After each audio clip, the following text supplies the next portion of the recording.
What's up? What's up? What's up? What's up? What's up? What's up? What's up? What is up? How are y'all doing today? My goodness, you blink and turn around and it's already Friday. Y'all know what that means. That means we about to have us a good old time tonight. Thank you guys so much for just making it out. I really appreciate you guys taking your busy Friday, your weekend kickoff and hanging out with little old me. Always means the world to me.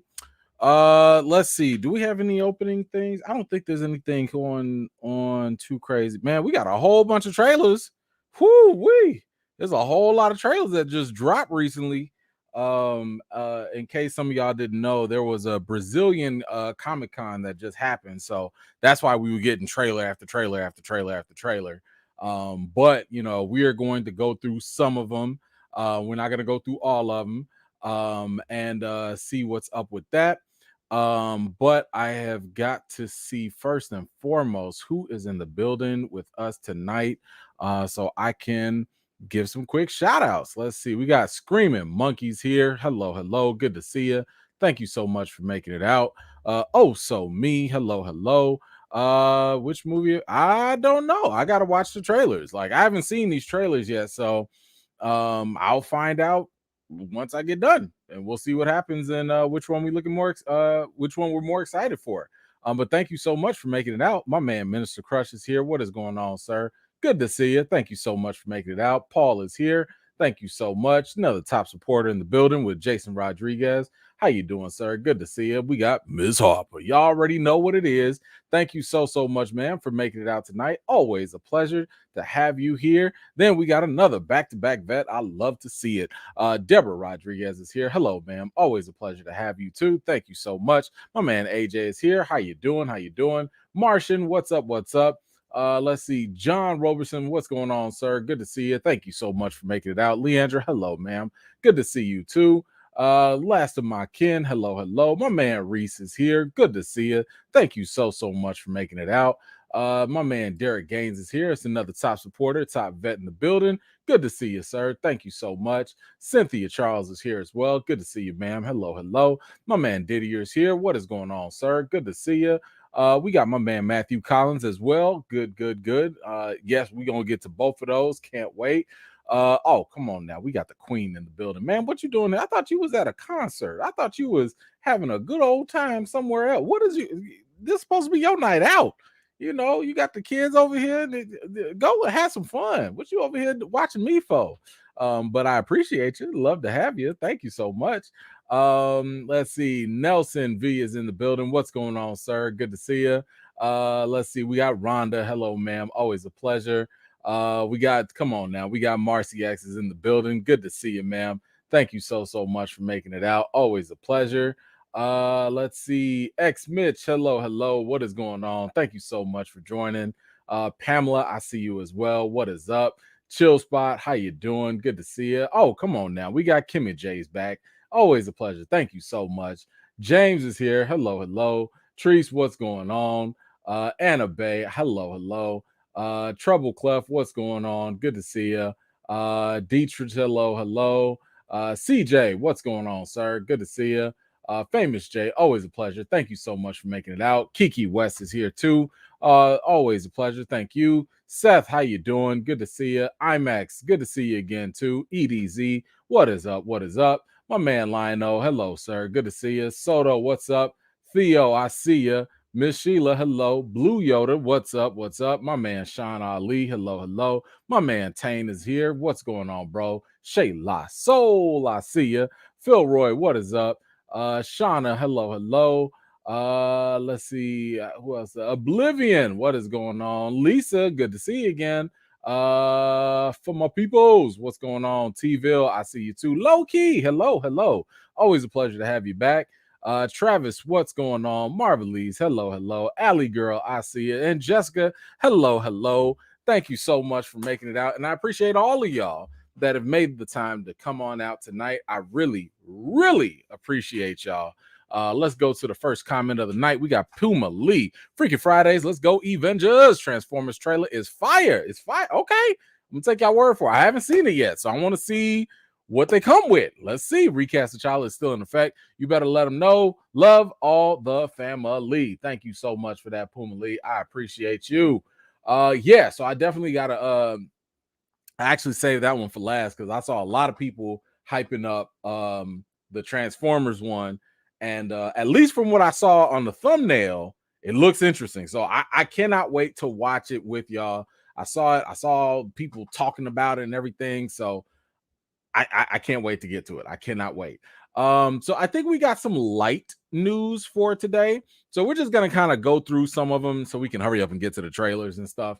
But yeah, we're gonna have a nice little interesting day today. Nothing too crazy. You're not gonna make too many crazy splashes. But first off, it looks like we got some movie studios and production companies making some moves, and this isn't like, you know, one of those like major things like, oh my gosh, you know, Apple bought out Sony, so now the rights go back to Marvel. Nah, it ain't nothing like that. But we do have a little bit of action, and what's going on first is Legendary. Now, Legendary, in case you didn't know, they're responsible for making a lot of movies, a lot of big movies that you probably have heard of, like the Godzilla, the Kong and Godzilla movie, Kong versus Godzilla. Now, here's the thing. Legendary used to work side by side with Warner Brothers, but y'all remember, and oh man, people don't remember. People don't listen to me. Y'all remember I told you back when it was like 2020, 2021, when Warner Brothers made that announcement out of nowhere. People was minding their own business. And Warner Brothers was like, you know what? All the movies that were supposed to go to theaters, we gonna drop them on streaming. And all the directors, the actors, the studios was like, you gonna what, who, what, where, what? Huh? What's a what? And they had them lawsuits. They had all them people like leaving. You had Christopher Nolan leaving. Legendary was like, all right, screw you, WB. And this is a byproduct of that. So Chris Nolan went and signed off with another movie studio. They are paying him a lot of money to go do his Oppenheimer movie. And now you got Legendary partnering up with Sony. Listen, Sony, in my opinion, outside of their little, you know, Spider-Man movies and stuff, this is a good deal, I think. I now Legendary also was responsible for making Dune Part 1 and Part 2 with Warner Brothers. And Warner Brothers is still going to be connected with Dune Part 2 because that's already pretty much done. But Legendary's got a pretty good track record. And as a production company, with them working with Sony, I think this is going to be a game changer for Sony. I think you're going to get better quality films coming from Sony now. So I don't know what they about to do. I just hope that maybe whoever's over at Legendary can work something out with Sony and they could just get it together. I don't know what is going to happen. I don't know what's going to happen, but I like this move right here. And we will have to wait and see what they got cooking up. But yes, I like this agreement, but this is not all. This isn't it. You also have Warner Brothers. Warner Brothers has just struck a deal, or at least they're making a deal with Amazon for their animated DC branded content. Now, we've talked about this as well. Ain't nobody messing with DC when it comes to the animation right now. Like, the animation in DC is, in my opinion, what Marvel has been doing in live action, the way they've dominated that sector. But now that WB was like, okay, you know what? We're not going to keep all our stuff on HBO Max anymore.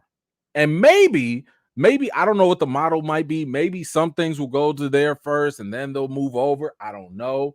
But right now, it's looking like they're trying to set something up where you can go to Amazon, you know, Prime or something like that in order to get a lot of their animated movies. Now, at first, I was a little upset because I was like, dang, man, like I actually liked the fact that HBO Max finally had all these animated movies in one place, because at least we wouldn't have to be scrambling. I wouldn't have to go buy the DVD. Like, everything was just right there.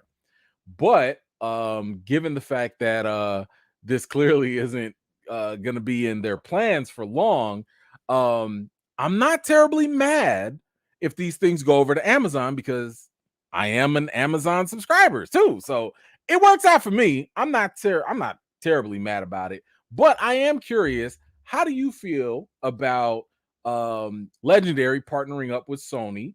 And what do you think about all the animated movies on DC going over to Amazon? Does that make a difference for you, or is it the same thing? I don't know. You let me know your thoughts in the comments down below. All right, let's grab some of these. I see some comments are flying in. Let me grab these real quick. Okay, we got that. My man Derek, what you got? Hey, E-Man, my birthday was yesterday. Oh, brother, I'm the big 53 now. Happy belated birthday, my man. Man, congratulations, man. That is amazing. I hope you had a fantastic birthday and you celebrated with your loved ones. I am very, very happy for you, man. Happy birthday to you. Do you know when From and Invincible come back out? Oh, and the boys. The last thing I heard, don't quote me, last thing I heard was something like in the summertime for Invincible. I don't know about the boys and I don't know about From. Not yet. At least I haven't heard nothing. But let me tell you something. The moment From comes out, I'm gonna be all over that. I'm gonna be all over that because that show is phenomenal. So trust and believe, I will be on that.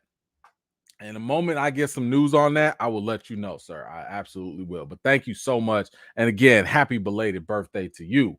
Rims, hey now, where you been, Rims? We haven't seen you in a while. Good to see you. Hey, family and Avengers, life now is hectic, but dropping some love. I miss y'all dearly. We miss you too as well. Lesson of the day: squeeze your loved ones as much as possible because tomorrow's not promised to no man or woman. God bless y'all. Rims, thank you so much for your continuous support.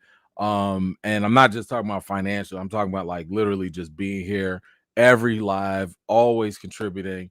And you're right, life can definitely get hectic.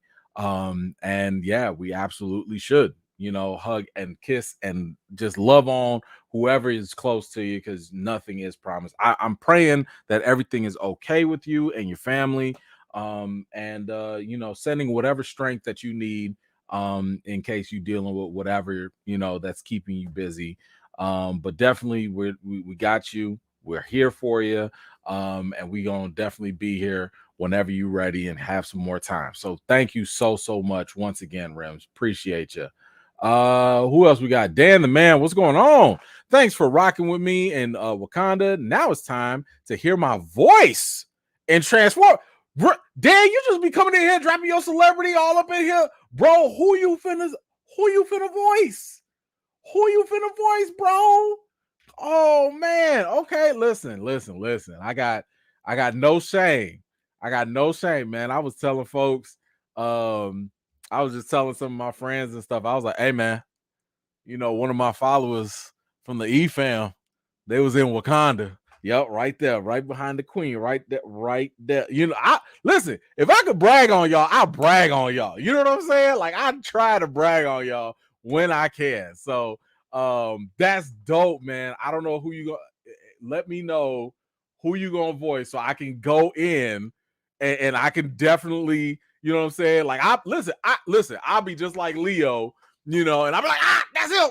He was that transformer. That's him. That's Dan the man. Oh man, let us know, bro. If you can. I don't know if you can drop that info or whatever, but we ain't gonna tell. We not gonna tell nobody.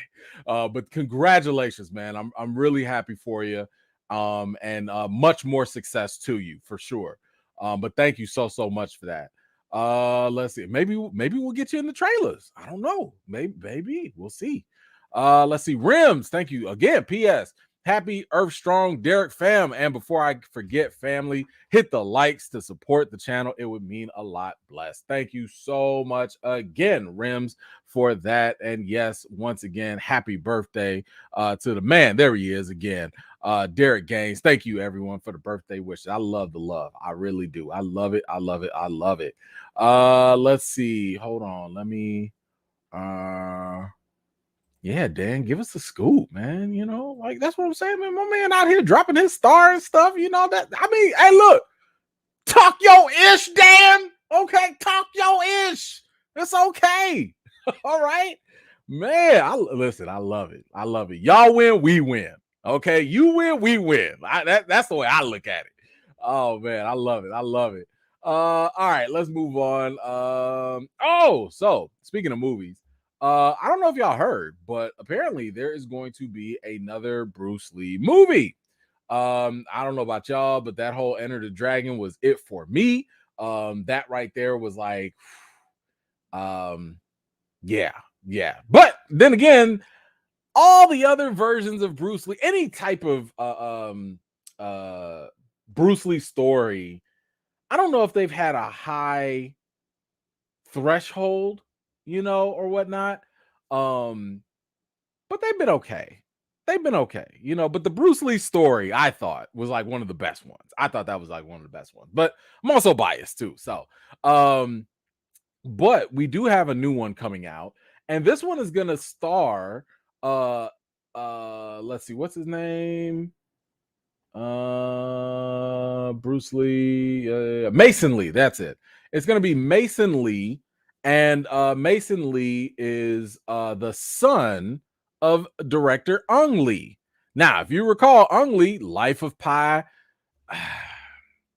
that other Hulk movie that we don't talk about no more. Yeah, but Life of Pi, okay. Crouching Tiger, Hidden Dragon. Like, look, Ung Lee my man knows how to make some solid movies, and it looks like his son at least is. I mean, he looks like he could play the part. I mean, all you gotta do is get that little bowl cut, and you right there. You right there. Let me see his IMDb though, because I've never heard of his son, and I'm assuming his son has done something to do. Oh, he was in The Hangover. Oh, snaps. Okay, he was in Lucy. He was in Hangover. What else were you in? I ain't never seen me. No, never seen. No. Yeah, no. Fresh Off the Boat. Okay, all right. Yeah, that's it. Okay, Lucy, Hangover 2. Okay, so he's got 2 movies on here that I've seen, and I have no idea what he did in either one of them, but I would have to believe, if anyone had the guts to make a movie. First of all, Ung Lee already is a top tier director, right? Like, you're not about to just get a project unless he's going to take care of it. So that's first. Second, I don't think he would have his son play the role unless his son, one, obviously knew some martial arts or is a martial artist, and 2, could actually act, right? Because this isn't the type of thing to be like, all right, man, come on, man, let's get into this little movie right here. I don't think you're gonna have that kind of situation going on, because in this world, you still need to sell the movie, and you still need to actually be good enough to have studios give you hundreds of millions of dollars or whatever to actually make the movie go through. So I think he's got what it takes, at least. So I am going to trust Ung Lee more, because I don't know Mason Lee. I don't know him like that. But I do trust Ung Lee to the point where I'm like, you know what? If he's good enough for you to be the star of your movie, he's good enough for me. And we will see. So I'm interested in seeing what he does as Bruce Lee. And I want to see, like, what direction, what is the focus? Is this going to be just a biopic? Is it going to be some other type of perspective that we've never heard of?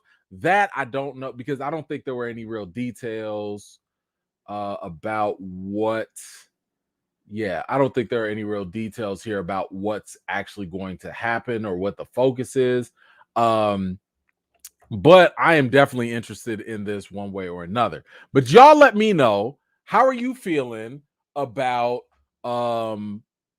this Bruce Lee movie? like, or are you kind of like, man, Enter the Dragon was enough for me. That's all I need. I don't know. Y'all let me know what you think in the comments down below. All right, what we got? My man Eric, what you got? Sup, E? Did you hear Chloe Bennett from Agents of S.H.I.E.L.D., who played Daisy, Quake, yeah, will be in Secret Invasion? Also, how did Nebula take Bucky's arm for a rocket? Okay, so the last part, I don't know, because I haven't watched the holiday special yet. So I don't know. I've heard all of these things, so it's not much of a spoiler for me. But I have no idea. I don't know why. I just have not been excited to watch the holiday special. I know it's super short, and I know it hasn't been so a lot of people like it. I don't know. Maybe I'll just watch it tonight. I don't know, and get it out the way. But I have heard about Daisy, Chloe Bennett. I have heard about that as well, but I don't like. If she's in it, that's great. If she's not, I don't care. Like, I don't care. Like, and I like Agents of S.H.I.E.L.D., like I do like it. It was rough in the beginning. It was real rough, but it did get better, later on. But no, I have heard those rumors, but I don't know if there's anything to like even be excited. I mean, like, if she showed up, then what? So I mean, it's not gonna make Agents of S.H.I.E.L.D. canon. If anything, it'll be treated just like Daredevil. Like, it's just the 616 version of Quake. And everything that happened to Agents of S.H.I.E.L.D. might not actually matter. So if she is in Secret Invasion, great. If she's not, I ain't finna lose no sleep. One way or another. But thank you so much for that. I appreciate you. Dan, what you got? Oh, come on, Dan. Give us that scoop. Can't tell y'all all. Man, come on. Can't tell y'all all that, but I will leave y'all with this because I got love for y'all. I'm voicing an Autobot. Yes! Yes, he's been missing for 2 movies, and now he's back. Let's go, Dan! Let's go! Let's go, Autobots! Yes! I'm finna say, listen, I'm going to all of them. I'm listening to all of them. All I know is you ain't Bumblebee and you're not Optimus Prime. So after all of them, I'm finna be like, that's Dan. No, that's Dan. Okay, that's Dan. That all right. Those 3 are Dan. I don't care. Let's go. I love it. Team Autobots. Because if you was a Decepticon, I'd be like, bro, I can't trust you. I don't know if I can trust you if you was a Decepticon, but congratulations, man. I'm really, really happy for you. And I hope you know I'm about to just go look on the IMDb anyway. I'm gonna be looking at them credits like Daniel, Danny, Dan, D, man. I'm finna be on the detective work now. I'm sorry. I'm about anyway. Congratulations, man. For real, for real. Thank you so much for that. Matthew, what you got? Jason Scott Lee, best version of Bruce Lee. Icon. Bruce Lee's story is go. Yes, facts on all of that. I mean, that's like I said, that has been the best one that I've seen so far, the best iteration. I've seen other people play Bruce Lee, but in terms of a full story, that has definitely been one of the best ones for sure. Let's see what we got. Buzz, what you got? Hello, E-Man. Just here to show a little support. Thank you so much, Buzz. I always appreciate you, man. Thank you. All right, let's move on to the next thing. We got that. Ooh, okay. So I have been very excited for this, and I'm trying to make sure I'm not too excited to the point where I get potentially disappointed. But when it comes to the Acolyte, I've been excited about this because it's supposed to finally, like the last time we read a synopsis about it, they said that it was going to be a mystery thriller type of thing. So I'm like, okay, I like the mystery thriller. That's cool. But now apparently we have more details about what the Acolyte is going to be about. And this is actually going to come directly from one of the actors. And y'all, look at this. Look at her all grown up. Y'all remember her? Daphne Keene. Remember X-23 from Logan? Yeah, look at her. I don't know how old she is. She's a teenager now. But look at her all grown up. So she is in here and she gave a little bit of insight in terms of what the movie is going to be about, or what the series is going to be about. And she says, I can tease that it's a prequel. Ha ha ha. Yes, obviously. She says, no, I mean, as you know, It's set 100 years before the prequel movies, and it's kind of an explanation of how the Sith infiltrated the Jedi. It's a Sith-led story which has never been done before. It's been really fun to film. The cast is amazing, and the director and crew are just lovely. The whole experience is wonderful, and I'm already excited for people to see it. Oh, okay. Okay. Listen, that right there, that right there is all I needed to hear. I needed to hear that it is something coming from the Sith perspective, and that obviously it takes place 100 years earlier. So if it takes 100 years earlier than the prequels, I guess that means no Palpatine, right? So I'm assuming maybe Palpatine's master will be like a child or a young person, maybe. I don't know. Was it Darth Sidious or whatever? So maybe we get his origin story, maybe. But I'll say this though. I really want this. I think this can go in two ways. And I'm going to tell you the first way I think it's going to go, and the second way where I hope it goes. The way I think it's going to go, just because Lucasfilm and Disney, I don't believe they have the guts to do what I'm about to say, the second option. I think what we're going to get is another perspective from the Sith.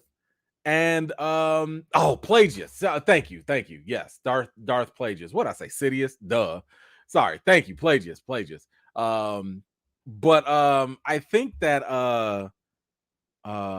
oh wait, good job, Big Bo. Thank you. We definitely gonna get Yoda. Yoda's what, like 800 years old or something? We definitely getting Yoda too. But anyway, like I was saying, the first option I think we're going to get a more sympathetic version of the Sith. So, in other words, if you think about it, the Sith are, I don't know if they're going to be as evil as they're usually painted out to be. Um, I wonder if they're just going to make it more emotional, because I know a lot of people say like, oh, well, being a Sith is all about giving into your hatred. Well, I think that the hatred is just one aspect of the emotional spectrum. I mean, if you think about it, you can really be strong if you tap into something that hard. And it's one of the reasons why the Jedi have always separated themselves from being emotional, because they're like, man, if you get too emotional, you could lead down this path. And I don't think the emotion is only in hatred. I just think that hatred is the most dangerous of them, right?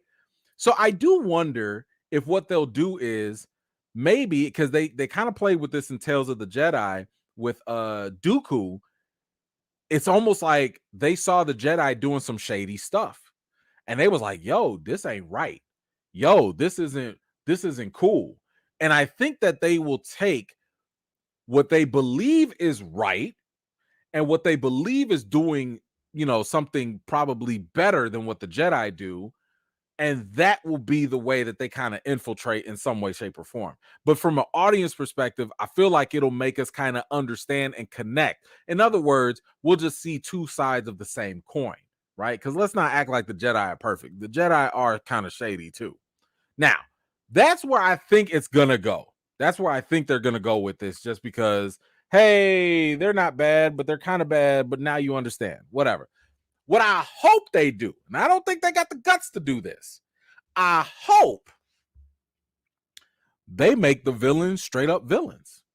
I hope they have the Sith do some of the darkest, craziest, baddest stuff ever. Matter of fact, I hope that the way this series ends is on a dark note. I hope they end this whole series with them like just killing somebody, or them just doing something so screwed up. You like, ooh, You know what I'm saying? So I hope they go that route. Like, don't make it all, it's okay, guys. The Jedi will come back later. Like, no, I want you to help us think the Jedi are popped. Okay, they are done. I want us to get to that point where it's like, yo, them Jedi right there, it's over with. Okay, because them Sith ain't nothing to mess with. So I hope we get that. Like, I mean, what's the point of being on the dark side and we can't even get it to get dark? Okay, go dark. It's okay. So I hope Disney goes dark with this. That's all I'm hoping for. But anyway, we'll have to wait and see how it goes and where this goes. Y'all let me know, how are you feeling about this update for the Acolyte? What are you looking forward to? What are you hoping from the Acolyte? Let me know in the comments down below. All right, Frigga's Belt. Hey, what's going on? Hello, family. Well, hello back to you, Frigga's Belt. Thank you so much for making it out. Appreciate you. Who else we got? Matthew back at it. Email was like, ain't nobody playing to see you, Chloe. Nobody is paying. Nobody. Chloe ain't selling nothing out. She not. Y'all.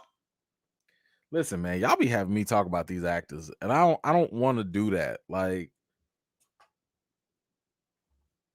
I mean, I got my fill in Agents of S.H.I.E.L.D. And to be honest with you, she wasn't even all that interesting in that show. Like, I felt like the show forced her to be the lead, but the whole time, let's be honest, it was always Colston. Colston was he was always the reason we was, going that and the other agent. What's her name? Godly. What was her name in Agents of S.H.I.E.L.D.? When? Help me out with her name. What was her the agent? The other one, the one that was like just whooping everybody. I forgot her name. That's how long ago I've been watching that. But yeah, what was her? Yes, what was May's character? Agent May. There we go. May. Thank you.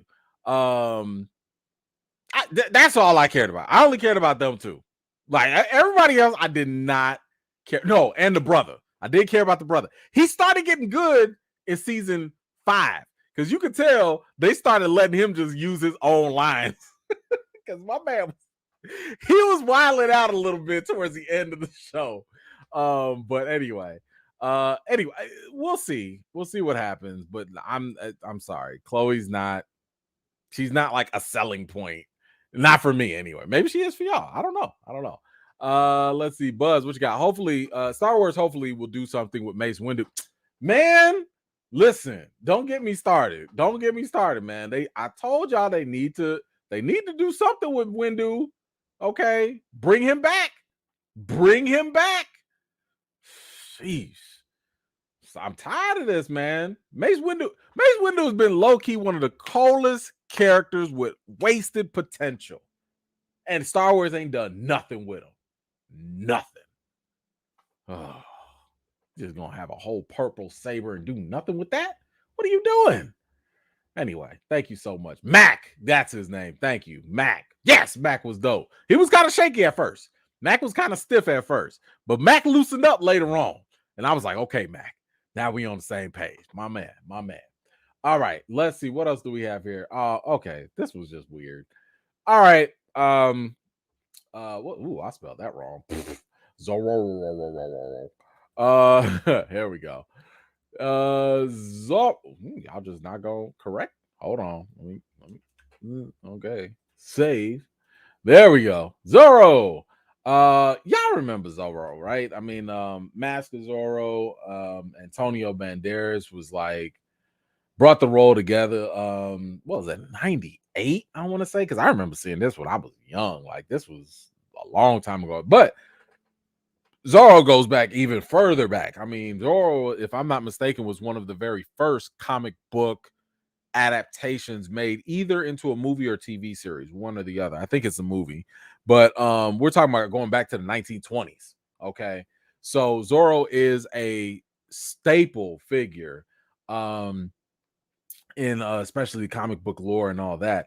And you know what? Listen, I'm not gonna act like I've been an expert at Zorro. I'm not gonna act like I read the comics or anything, but I do know, at least from my observation, Zorro has always been a really cool, like, cultural hero, right? Like, the character, if I'm not mistaken, is I think of Spanish descent. Again, correct me if I'm wrong. But one way or another, I knew that he was always some sort of Spanish hero, some way, somehow. And of course, Banderas coming in doing the role was, my goodness, like, he did like a really, really great job with it. But news came out about what would you do? Because y'all know we living in a world of reboots and sequels and stuff like that. So somebody went up and asked Antonio Banderas, yo, what you finna do? What would you want to do with a reboot and all that? Listen to what this man said in terms of who he would want to play Zorro next. I'm just saying, this was not on my bingo card. Antonio Banderas says he would give the torch to Tom Holland in a potential Zorro movie reboot.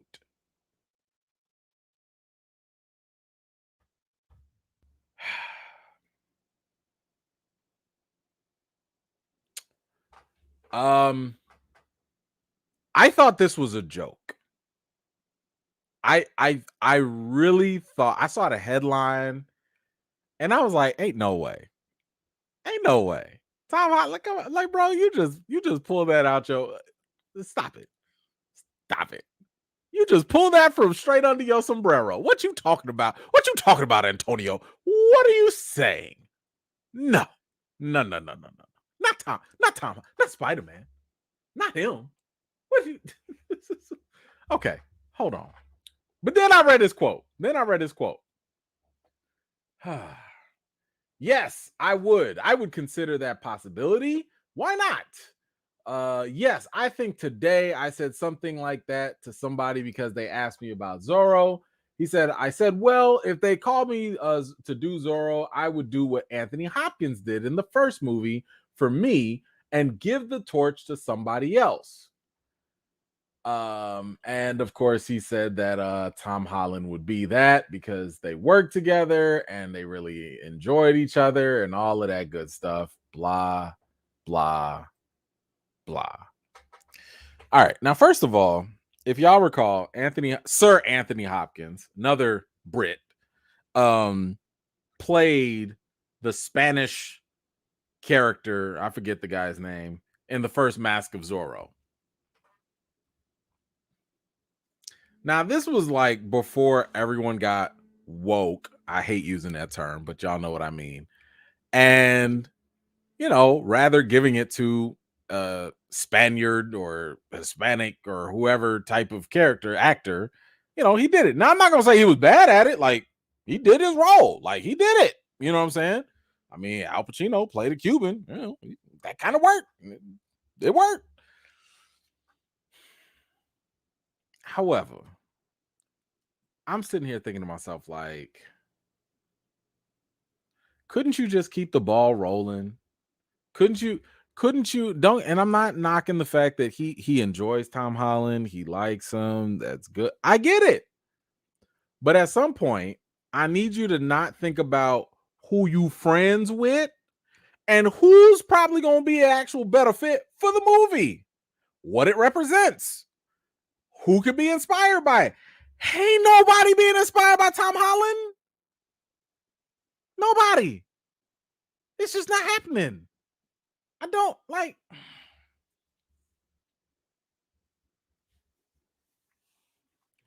There's so many other actors that I wouldn't mind seeing.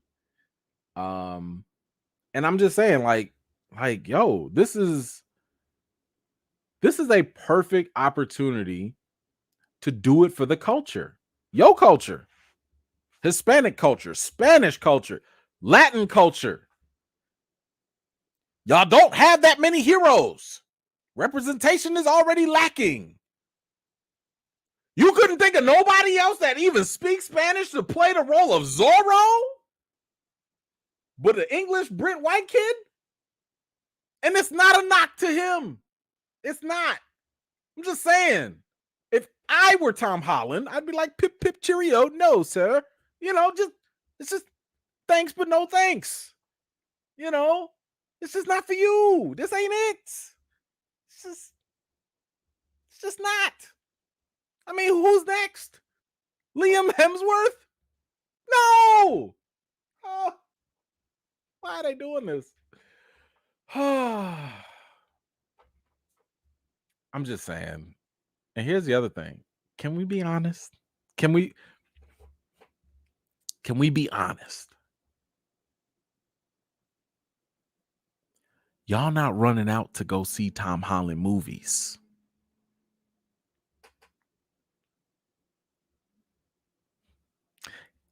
If it ain't Spider-Man, y'all ain't running out to go see that. Did the masses go support Uncharted? Quick show of hands. How many people saw Cherry? Any? Do y'all even know what Cherry is? Anybody? Oh, I'm just trying to see. One? No? Okay, that wasn't it. I thought nobody. Y'all not even answering. Y'all not even answering my question. Okay, we just gonna skip that. We just gonna skip it. Y'all saw No Way Home though, right? Y'all saw No Way Home, right? Like y'all went to the theaters to go see No Way Home, right? Okay, we saw Far From Home. We saw Homecoming. Y'all ain't go see Cherry. Y'all didn't go see Uncharted. Y'all didn't pay for it. Y'all finna go pay for Tom Holland and Zorro? Yeah. Or y'all gonna wait for that to hit HBO Max or whatever? Come on, man. Stop it. Stop it, man. Stop it. Stop it. Stop. Wait, what's Cherry? Exactly. Yeah. Exactly. What is Cherry? Exactly. That's my point. Oh man, let me get off of this. I'm sorry. Y'all be making me out to be so mean. I don't want to do this. Listen, much love to Antonio for what he brought to the role. I think he was fantastic as Zorro.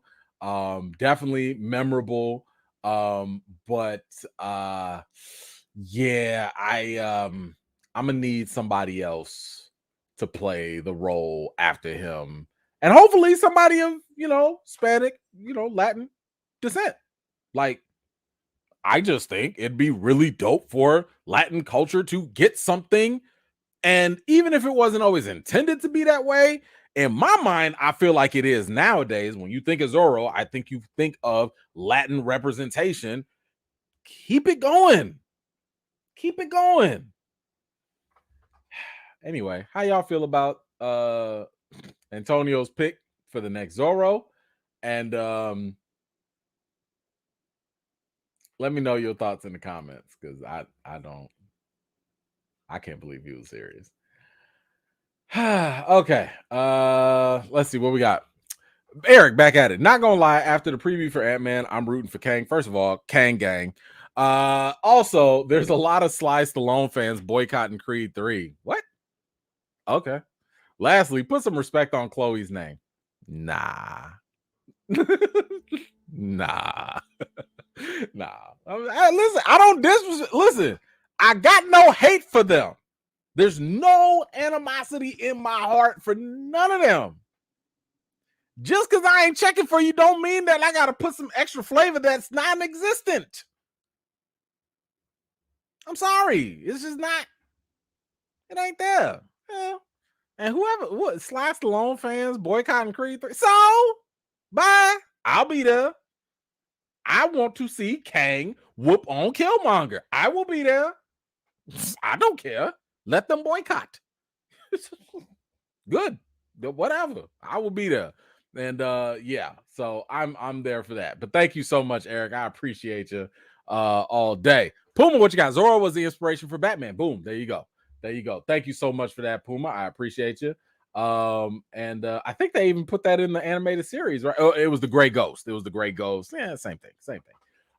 Didier, what you got? This is why Namor want to destroy the surface world. Tom is cool and all, but not for this.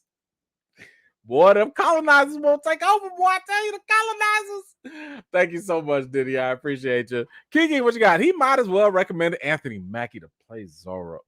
Listen, might as well. Might as well. And you know what would have been messed up? He would have said yes.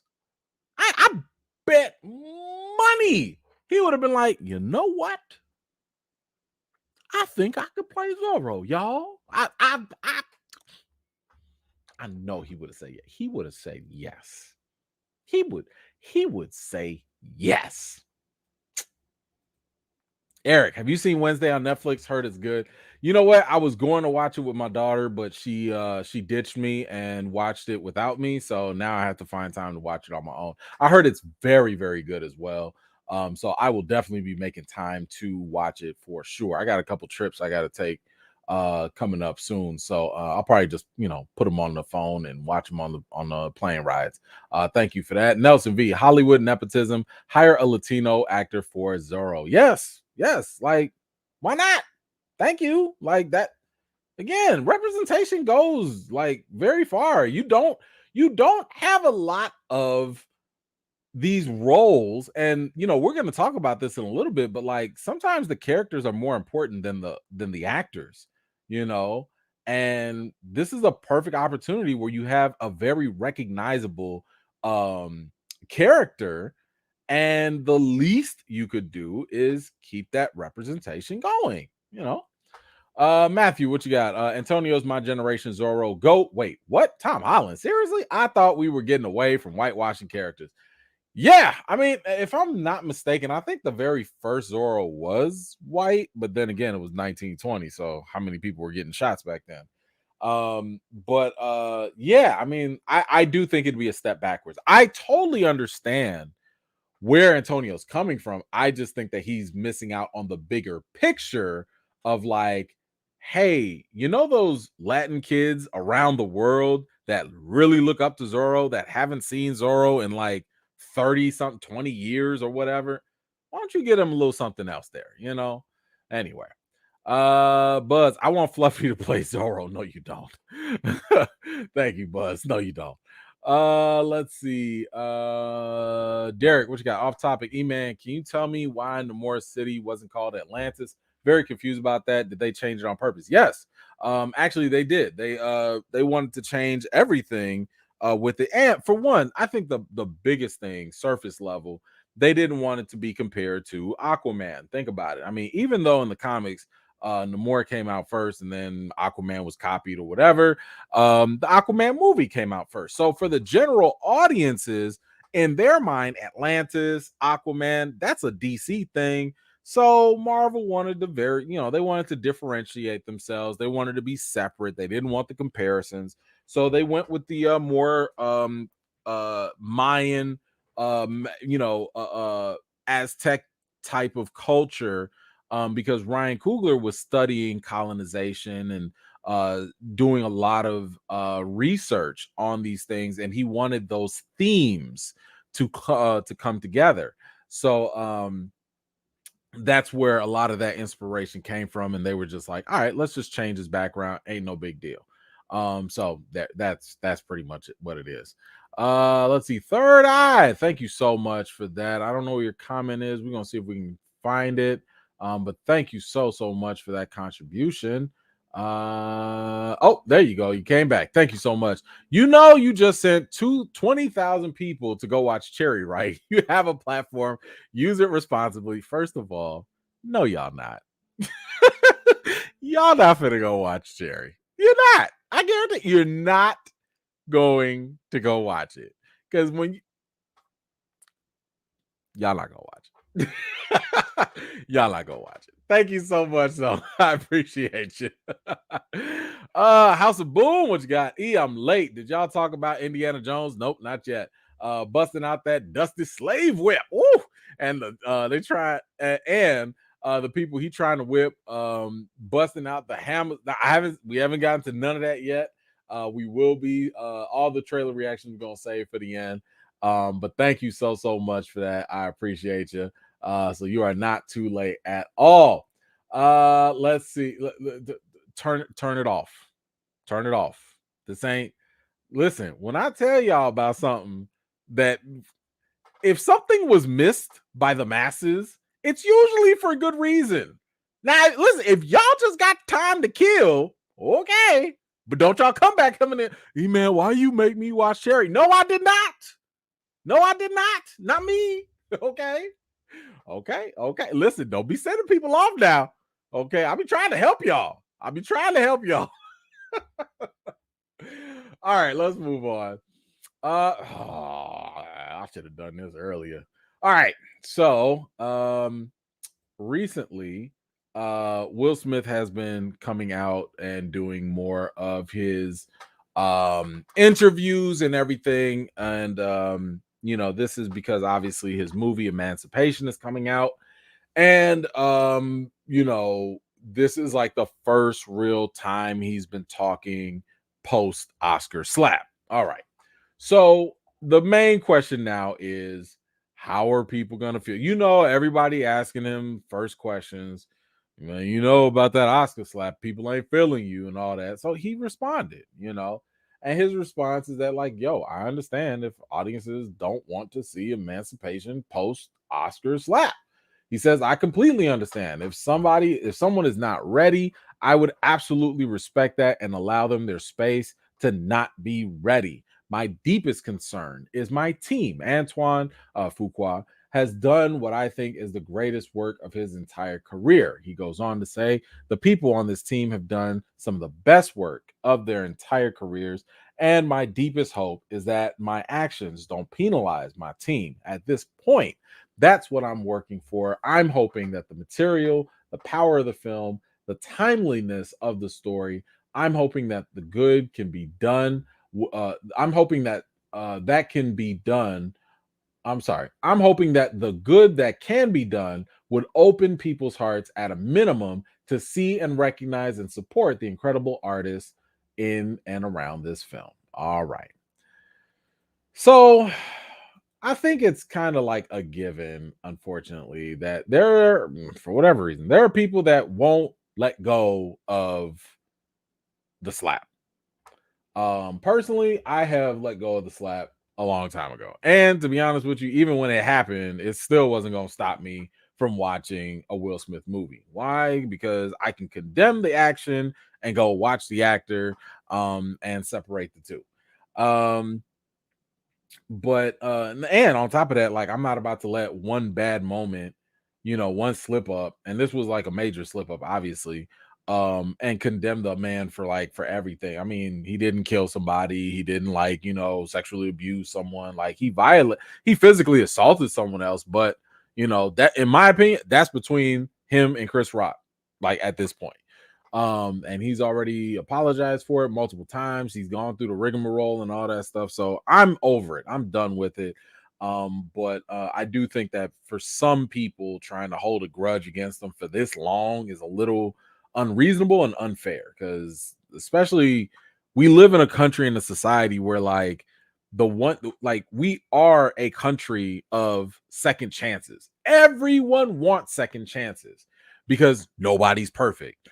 And I think that we are very willing to give second chances if and when we see that there's actual contrition, when we actually see genuine repentance, when we see someone actually feel remorse for what they've done and turn over a new leaf. And honestly, I think Will Smith is like at that point where he's done all of that. So I don't know. Y'all let me know, how are you feeling about this? Is this something, are you still going to be caught up on the slap? Is this preventing you from watching Emancipation? I understand if it does. Just let me know your thoughts in the comments below. Actually, let me grab these comments before we go on. Treble Clef, what you got? We still got to catch up on Carol's Christmas EFAM watch party. We that must have been an internal conversation. We We. That's funny. Thank you for that. Matthew, what you got? We just had a West Side Story remake with an entire cast of Latinos, Afro Latino, and Latinx actors, and he names Tom Holland. No bueno, sir. Exactly. Exactly. All that Latin talent, all of that, and you want to go to that guy? Come on, bro. You too. Come on, man. You mean too much to the Latin community and the representation for Tom Holland to be the first name out your mouth. You just mean too much. Come on, man. Don't do that to yourself. All right. Now, before we get off of the Emancipation thing, I actually did get a chance to watch it. So I understand some of y'all might be wanting to watch it. So I wanted to give you just a quick spoiler-free review of it real quick. So just for an introduction, Emancipation is a story about Peter, or some people will know him as Whipped Peter. And Whipped Peter is, I'm not going to show the image, but Whipped Peter is basically the slave. Y'all have seen the image where his back is so messed up from all the beatings and stuff. And it was basically like one of the first images to go viral, back in those days. And it was an image that really woke people up to the brutality of slavery as if they hadn't seen it for the past 200 years, but that's another story. So Will Smith plays the role of Peter, and basically he's torn away from his family, which was common practice back then, and he's trying to make his way to find freedom. I'll just leave it at that. So the good. I would say that some of the good stuff is definitely going to come from the directing of the film. So Antoine Fuqua, so Training Day, Equalizer, this guy knows action, right? And the thing is, the vast majority of this film is pretty much a chase thriller. Like he's running away from slave catchers, and what you're primarily doing is seeing his journey and all the crazy stuff that he has to go through. And a lot of that, I will say, is interesting. You know what I'm saying? It is interesting to watch. There doesn't really feel like there are any dull moments throughout the film, because there's always some sort of action that's happening. And while that's going on, it's definitely pretty interesting. It's pretty interesting. Now I'll say that Will Smith, he does give a solid performance. The thing with his performance is that, obviously you're going to notice his accent, right? Now they do explain it in the film, that his accent is from a southern Creole dialect, right? So before you go judging it or whatever, it is kind of that New Orleans, very, very old immigrant Creole, that hard Creole accent. So knowing that, I didn't really have much issue with it. And they do, have some mentions about Haiti and Haitian stuff. And I was like, okay, now, like, your boy was hearing some Creole in there, and I was like, I know what y'all saying. I understood what y'all said, so that was kind of cool. Let's see. And the acting also was also pretty good on the supporting cast. So right here in the back, you see Ben Foster. He's like the main bad guy in this. Fantastic. This guy, I mean, listen, let me tell you something. Sometimes these white actors get a little too good in these roles. Okay. I mean, a little too good in these roles. Ben Foster was very, very good in this role. Okay. Like a little so good, I had to side-eye my man a couple times. Now, I will say that for this guy is a very, very underrated actor as well. Like Ben Foster, if you've seen him and stuff, he does a fantastic job. So I'm gonna give him that credit right there. I don't listen. I don't trust him. But I'm gonna give him his props for the acting. So you have some solid acting. You also have the interesting, thrilling chase scenes and all the little adventures and stuff like that. Visually, I'd say it was also shot pretty nicely. So the cinematography is actually pretty solid. Just the wide scaling, shots, the angles, all that. The fact that you even see it in monochrome, where sometimes it's black and white, and sometimes it kind of fades into color just a little bit. But I almost wonder if that's just because Will is kind of light skinned. And I'm wondering, like, did y'all just shoot this in black and white just so that he would kind of come off as equally as dark as everybody else? Because I don't think they was gonna tan him up. I don't think he was gonna go blackface. I don't know. But either way, the way it was visually shot gave you the impression that one, this is an old movie, and two, that it was just very stylistic. It helped the tone of the film. That's all I got for the good. Good acting, thrilling, decent visuals. For the bad, the writing gets a little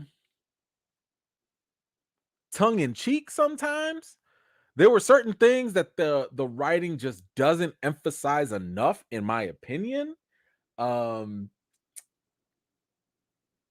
Sometimes you could hear 2022 talking through the writing, right? In other words, you'll hear things, and maybe it's a coincidence, maybe it's just whatever, but sometimes it would feel like this is a little too on the nose of whatever message you're trying to preach about racism, right? So you have little moments of that throughout the film. But I think the other thing is, like, when it comes to Will Smith and his performance here, unlike something like, let's say, King Richard, when you watch something like King Richard, you watch it and it's almost like, could nobody do this but Will? Why? Because Will puts his all into it and he's forced to do acting. He's got to talk, he's got to move, he's got to react, he's got to do all of this stuff. But in this film, it was less about acting and more about action. So for a large chunk of the movie, I was like, why is Will Smith in this movie? Like, I was really sitting here thinking, like, y'all could have had anybody else do this movie, to be honest with you. And it probably would have been just as decent, because Will Smith just did not have much outside of the physicality. The physicality is there, but outside of that, it was just kind of like, minimal lines, acting, you know. Um, the film does get very brutal with, of course, like some of the slavery situations. So, by the way, caution for that. But sometimes it also kind of felt hollow. Like, it felt like some things were just there just to show you that this is how bad it was during slavery, rather than it being more meaningful to whatever story that they were trying to actually convey. So there's that too. Um, you get other characters that are thrown in there that you can tell this character only represents this stereotype, right? So here's a character. I'm making this up just so you have an example, so it's not a spoiler. Here's a character that represents a house Negro. Here's a character that represents a field slave. Here's a character that represents a sellout. You know what I'm saying? Like, again, you have these characters that are just kind of thrown in there, but it's almost like y'all just token. Like, y'all just there just to represent that stereotype and not to tell the actual story. So that kind of bothered me right there. And to be honest with you, even though the action did keep you engaged, even though the action was thrilling, there were many points in this movie that felt like a video game. Like, it felt like, yo, all right, I'm running. Okay, cool. I'm about to go to this save point. Okay, I'm about to go to this checkpoint and I'm gonna get my energy up and I'm gonna go ahead and rest up and I'm about to do this. I'm like, yo, like, did you get a one life, a power up too? Like, what did you get some ammo? Like, while you was there? Like, what? How convenient. Like a lot of things were just there just because they were there. And I'm like, bro, this feels like one of those video game moments where you can finally take a breather, pause the game, go to the bathroom, check, save your progress, and then go back into it. And I was just like, what is this?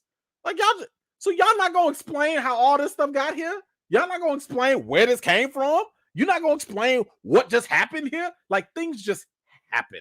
So anyway, for me, the story just got a little broken there. But anyway, when it comes to Emancipation, like I feel like you're gonna go into this movie for Will Smith, right? You're going to stay in it for the action, but you're also gonna leave with small victories. But I don't think those small victories are able to carry the bigger burden that comes with telling a slave story. And this is like one of the issues that I've had with slave stories in like just in general, just this subject matter, because I'm pretty sure a number of you, especially if you're black, have at least had your fill of slave movies. Now, for my non-black viewers, the primary reason I think is because a lot of black folks get tired of watching slave movies mainly because of how close to home it hits. And this movie is no different.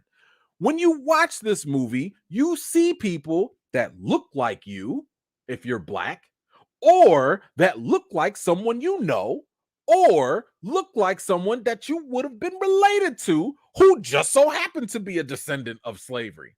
So when you have all of this stuff, it gets kind of triggering, to see all of this. And then what the movie tries to convey, hey, this is about freedom. Freedom for what? To jump from one level of oppression to the next? What are you talking about? Freedom does not happen because Abe Lincoln says the slaves are free. And this is the burden that I'm talking about, because history, if you know real life history, these type of movies don't work, at least not to me. They don't work because, hey, I don't know, escape slavery. Yay! Guess what? You get to deal with Jim Crow. You get to deal with lynching. You get to deal with segregation. Like, what are we saying here? You know what I'm saying? So it's kind of like this movie to me. I know Will Smith has said that he wanted it to be a movie about triumph, a movie about happiness, and all this stuff. I'm sorry, ain't no real good endings when it comes to 400 years of chattel slavery and racism. This is not. It's like, I'm not in shackles, but I'm still getting lynched. I'm still getting chased by the KKK. Like, what are we saying? So, if I have to give this movie a rating, from 1 to 10, and I'm struggling with this, I think I'm gonna give this a 6 out of 10. Um, yeah, I think I'm comfortable with a 6 out of 10 because, like I said, the acting was cool, but it gets a little shaky sometimes. Writing hits hit or miss. Visuals were good. Um, Watchability, I would say, like, I mean, if you're interested, but I'll also say that if you've seen a slave movie before, you've already seen Emancipation. You know, um, Rewatchability, I would never want to watch this again. Just wouldn't. Like, there's nothing in this movie that's like, oh my God, I got to see this again. Nothing. Nothing. So I'm gonna give it a 6 out of 10. It's all right. Would I say y'all gotta rush to the theater to go watch it? No. Would I say y'all gotta watch it on streaming if you want? But caution to everyone, if you do, like, go in at your own discretion. So anyway, that's what I got for Emancipation. If and when you do go and see it, come on back to this video and let me know what you thought about it. Anyway, thank you so much for listening to that review. All right. I know y'all had a bunch of stuff to say while I was talking. Sorry about that. Yeah, y'all know I got to make the separate videos for the for the replay gang. So, let me go back up. Up. Yep, got that. Yeah, I'm gonna have to get my editor to chop that up real quick. All right, low key, I'm definitely over the slap. Will is a great actor. Just want more Will. I do too. I do too. Now, I wouldn't say that this is one of Will's best movies at all. But you know, it is what it is. And and it is kind of sad that, like, if this movie had came out 10 years ago, maybe 15 years ago, I think at that time when we were not as sensitive and not already ingrained with so much racial stuff, um, I think we would have had, I think he actually would have won an Oscar earlier, or at least been in better contention for it. But it's a little late. It's a little late. Uh let's see. Eric, I'm gonna skip that one. I have heard about what you're talking about, but I'm gonna skip that just because it's not really movie related. And I do want to try and keep that on topic. But thank you so much for that. I appreciate you regardless. Mara Antonio Banderas is from Spain. He's white, so well, I'm just saying, but y'all could, but you can get another Spaniard. You can get another Spaniard. You know what I'm saying? I mean, you're not wrong. You're not wrong. Thank you so much for that. Appreciate you. Um, like, I don't get me wrong. It's not lost on me as to where and why he thinks this way. I'm just kind of like, come on, bro, do a little better. Come on, man. Come on, man. Let's see what we got. Eric, there we go. We about to have Slave Expendables with Harriet Tubman, Django, and Nat Turner. Listen, now that's the thing. I don't mind watching those type of movies. Like Django, I could tolerate Django because it wasn't just like every other slave movie. It was actually very different. Birth of a Nation, oh, you better believe I'm finna watch a slave rebellion. I'm gonna watch that for sure. By the way, we need a Toussaint Louverture like movie sometime soon, please, Hollywood. Harriet Tubman, I didn't really watch Harriet, but I support it regardless. There are two movies that I've said for a while that I would not mind, and I'm shocked that Hollywood doesn't go all out with these movies. If y'all really want to go towards that stuff, first movie I'm gonna need you to do is God, what was his name? Hold on. Hold on. I don't want to get it wrong. Anti-racist slavery. Give me 1 second, y'all. I'm sorry. Yes. Okay. John Brown. That's it. I was about to say Walter Brown. John Brown. Ethan Hawke played him in a TV series. Give me a John Brown movie. John Brown is literally the white savior character based off of a real person who was he was anti-slavery, he was an abolitionist, and he was about that action boss. My man was like, "Oh, you a slaver? Pow! I ain't got time for that." Like, this is literally the white savior that Hollywood always tries to change other characters to be like. Y'all literally got a wild, crazy white man living in the South who hated slavery, who worked with black folks, and y'all don't put that on front and center. Hollywood needs to make that a movie every year. Brad Pitt needs to play John Brown. Leo DiCaprio needs to play John Brown. I don't get, every white actor should be like, I want to be John Brown. Okay, that's I don't know what y'all doing. You don't have to make stuff up. You actually have this action hero that was based on real life. What are you doing? And the second one would be Robert Smalls. I need a Robert Smalls story.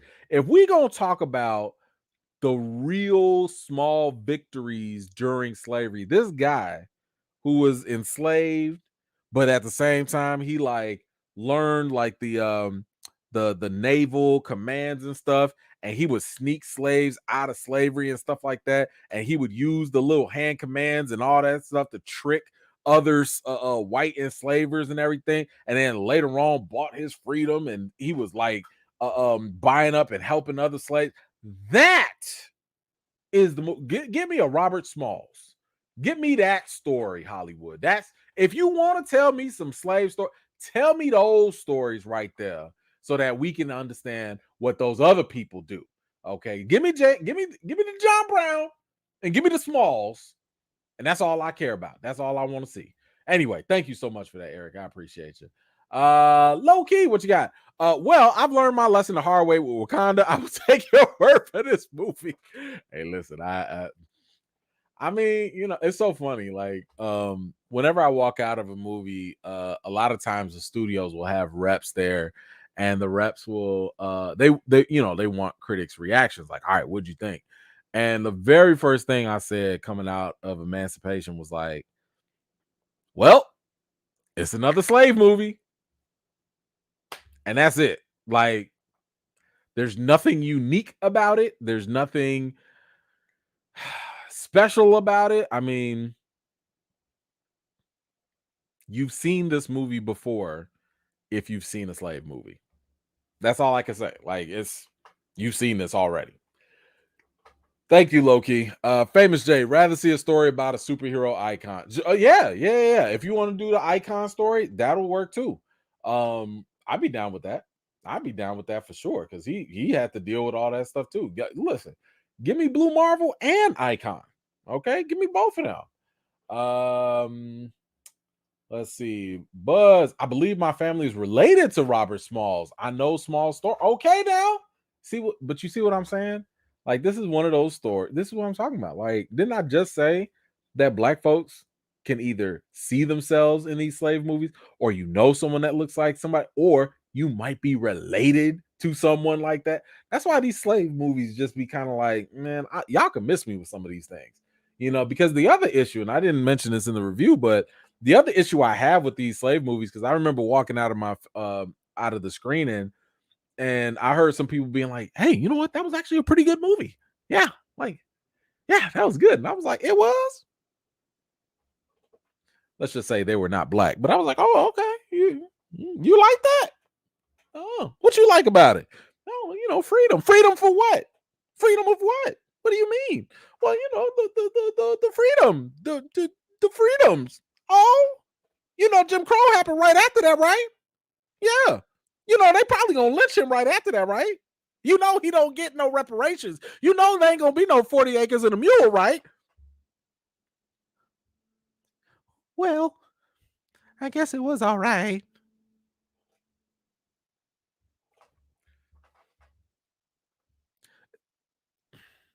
The problem with slave movies is the fact that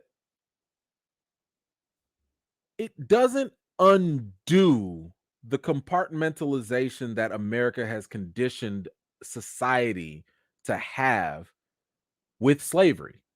What does that mean? When you have the founding of America and you have all the negative, ugly stuff that's happened, and you tell a movie that only takes place during this time frame, just this, and we over here, when people only see this much, you know what happens? They watch it and they're like, man, that's terrible. Man, that's horrible. Oh, that's atrocious. Good thing those days are over. Yep, those days are long gone. We don't have to worry about that. Why? Because it was so far ago. It was so long ago. What's the big deal? We're not like that anymore. I don't see any chains anymore. I don't see anyone getting lynched anymore. What's the problem? That's why I don't like slave movies, because they make people feel comfortable. You get a little uncomfortable by seeing the brutality, but you always want to end off with some happy ending, like it's okay, they reunited with their family, it's okay, they ran away from slavery. But then you neglect the 3 to 4 to 200 years of trauma and how all of that actually connects to today. You don't see how those slave catchers slowly transform over time into what we know today as police. And I'm not taking a shot at my, brothers and sisters in blue, because I do know some quality people that serve and I got much respect for them, but I've never held back my tongue on talking about the police system. The system of policing is a direct descendant from how slave catchers were formed. And you don't see the connection between racial bias? Like, if you don't uproot the system, it's still gonna be there. So anyway, so this is one of the reasons why I have issues with these movies, because unless you tell me, to be honest with you, if you really wanted to do a slavery movie, I don't want no one-off story. You gonna have to give me a franchise, just like the MCU. Oh, somebody about to do this and steal this idea, but that's okay. Go ahead and do it. Give me a franchise of the story of slavery, and I want people to be just as invested in 1619 all the way up to 2020 to George Floyd. I want 30 movies, 32, whatever the MCU is at right now. And I want every period to show, so a whole generation can see a cinematic universe of what racism actually looks like. Now, I know, Diddy, you said, ain't that Roots? That's TV. That was TV. I'm talking about cinematically. But yes, just like how Roots was, how Roots showed the progression. Because what people forget is that the problem with racism, and I know I'm going on a whole tangent, the problem with racism is the fact that it evolves. Racism just changes shape every single couple of decades, years. And people think, well, because it don't look the same, it's got to be gone. Nah, man, just that other version of it is gone. It's still like, a little chameleon. It's still, changing its color. It's still there, So give me a cinematic, universe of these stories, and then we could talk. But anyway, listen, Marshall, I know. That's gonna be the prequel series. That's the see you jumping ahead of me. I know. I just said just start from the American version, and then after that, listen, it's just like Game of Thrones now. Okay, it's just gonna be like Star Wars. Like, yo, let's hit up that first. Hit us with the trilogy, the 6 movie episode, whatever, and then let's go back, and then keep going back. Ooh, we're not ready for that. Look, when I'm a billionaire one day, I'm gonna just fund all these movies. That's what we're gonna do. God, that's such a long tangent. I'm sorry. I apologize. I done lost half of y'all. I'm sorry. Like, some of y'all, like, I did not come for this. I came for the Marvel. Where's the Guardians trailer? I didn't come for this. I'm uncomfortable. There we go. Buzz, another movie should be made of Bass Reeves. There we go. First Black U.S. Marshal. Yes, indeed. He was in the other movie, Harder They Fall, by the great Delroy Lindo. But yeah, I'll take that too. Bass Reeves, shout out. All right.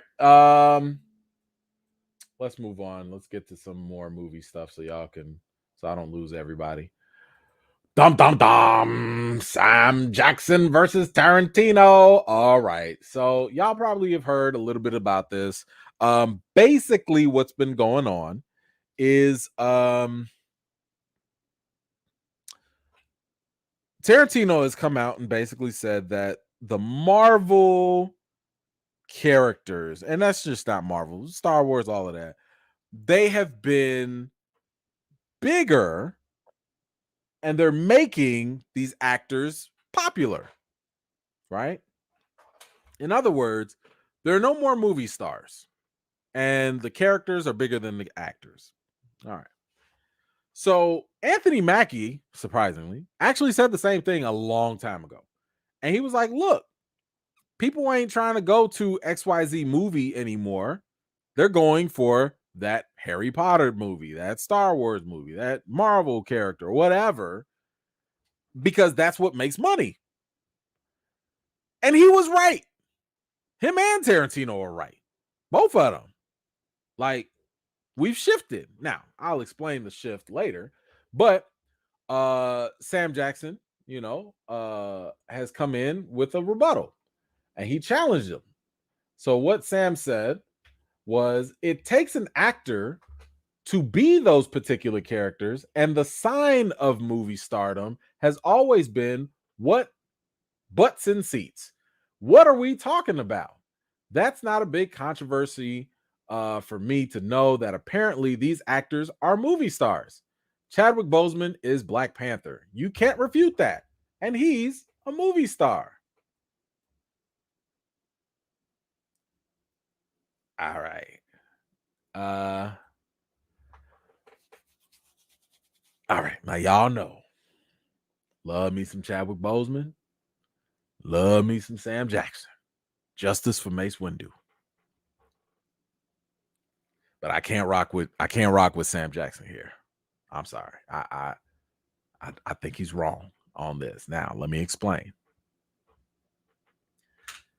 As dope and phenomenal as Chadwick Boseman was as an actor, 42, Thurgood Marshall, all of that, James Brown, he was not a movie star at that time. And I don't want to hear no flack. Y'all know I go hard for my man Chadwick now. So don't come at me now. But he was not a household name at that point. When he became Black Panther, he crushed the role for sure. Right? He did a fantastic job. But it was also because of the Marvel machine at that time. The Marvel machine, let's not act like that didn't kind of give him that elevation up. The Marvel machine put him on a platform where now he was globally recognized. So, in other words,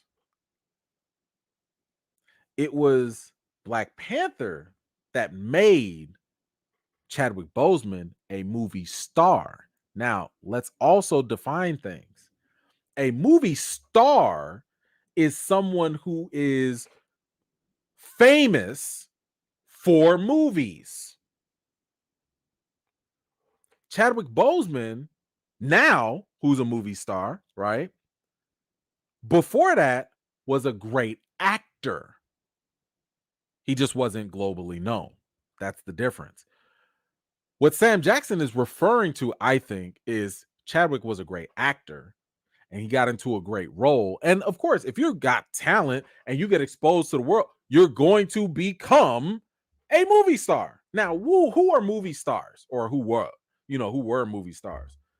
Tom Cruise, Sly Stallone, Arnold Schwarzenegger, The Rock.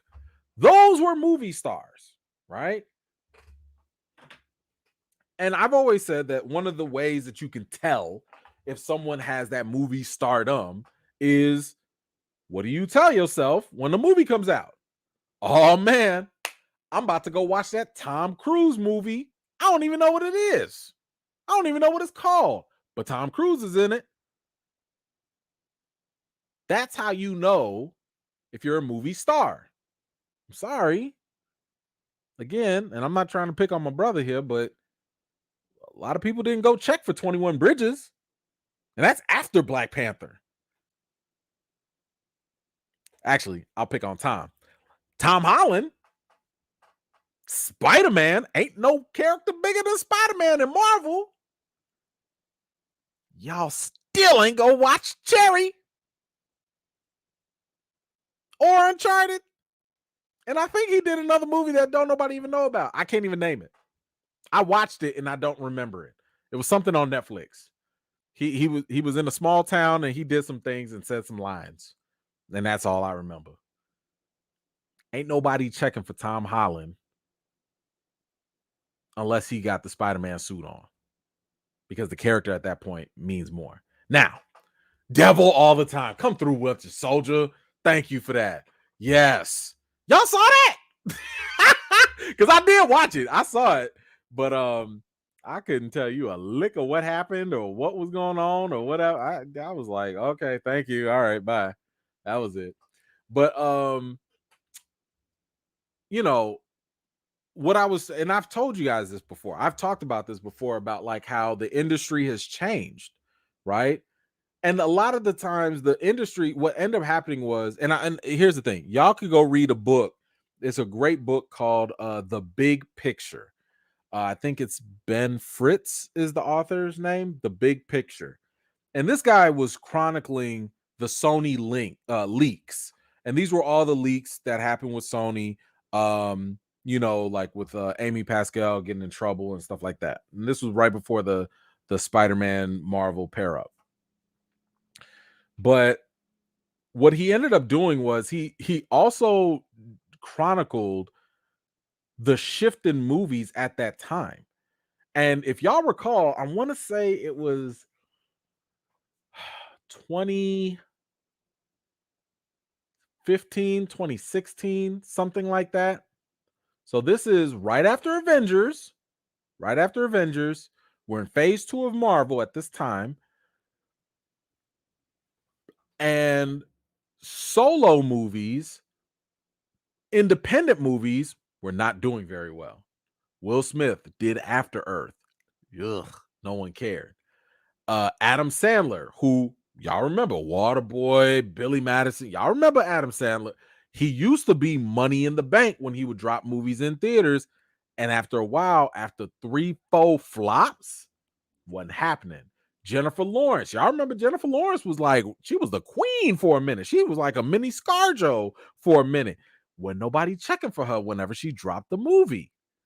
So when you started having a string of A-list top name movie stars not making bank in the movies, I think even Tom Cruise had a couple bombs during this time, movie studios was like, wait a minute.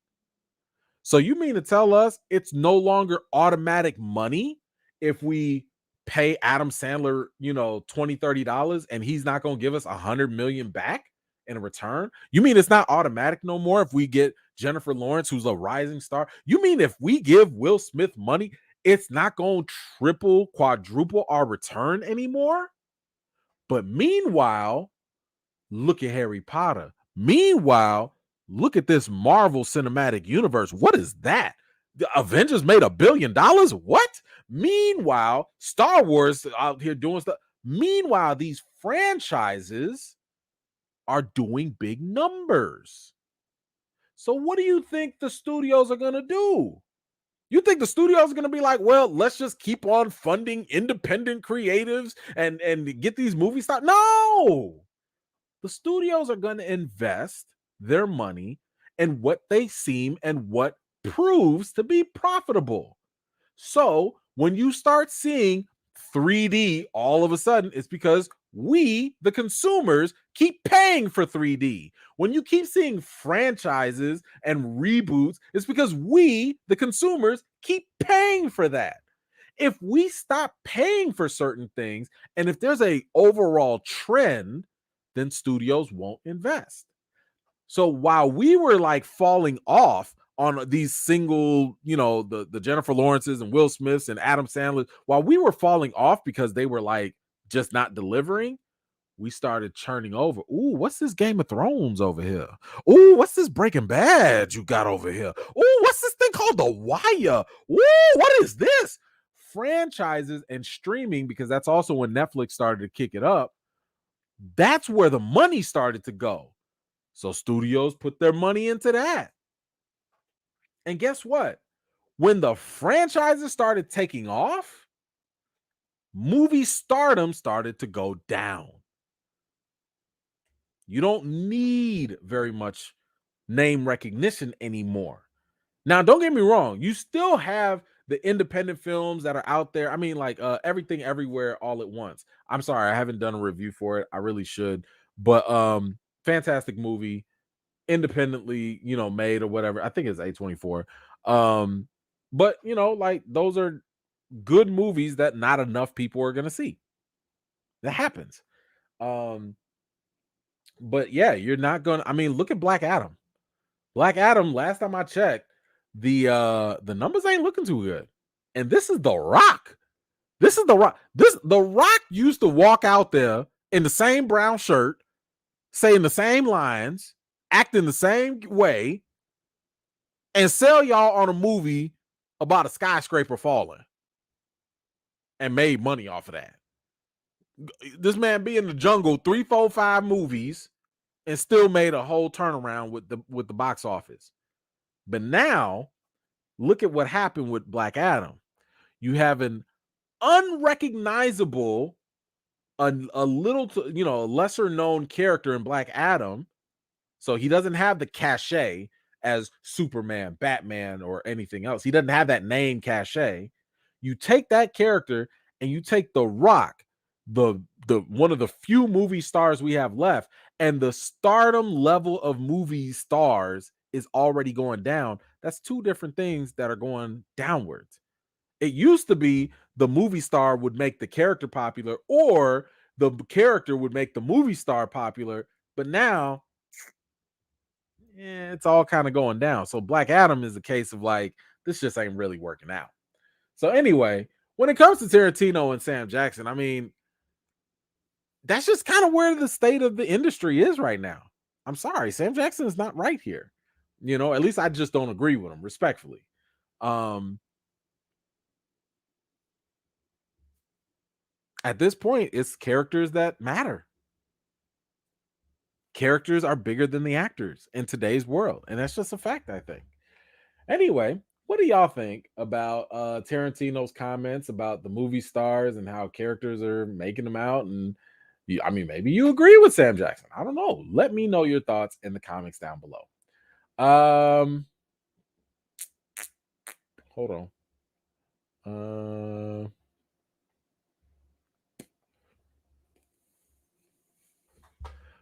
No, I have not seen Devotion yet. I saw Jimmy asked that. I have not seen it yet. It is on my watch list. As a critic, we get a lot of um awards movies sent to us. So I have a stack of DVDs like this thick, that I have to go through with movies I just didn't have time to watch. So Devotion is on my list though. For my peoples, what you got? People far too often view history episodically instead of holistically and fail to make correlation of the chronology of history. Facts. Yes. Yes. That's exactly what's wrong. And that's exactly what happens. Not to mention, people don't read. There's that too. Talented One just started about an hour and 25 behind. Wanted to show support and see this is some random segment later. Okay, thank you so much. Appreciate you. Mara Sharice, what you got? Blockbusters make stars. That's epic dramas, action, and fantasy, which is why Mackie wants to be an action star so bad. How's that going for him? That working? I'm just asking questions. I'm just wondering if that worked. I don't know. Kano, what you got? Crazy thing is Sam and Tarantino homies.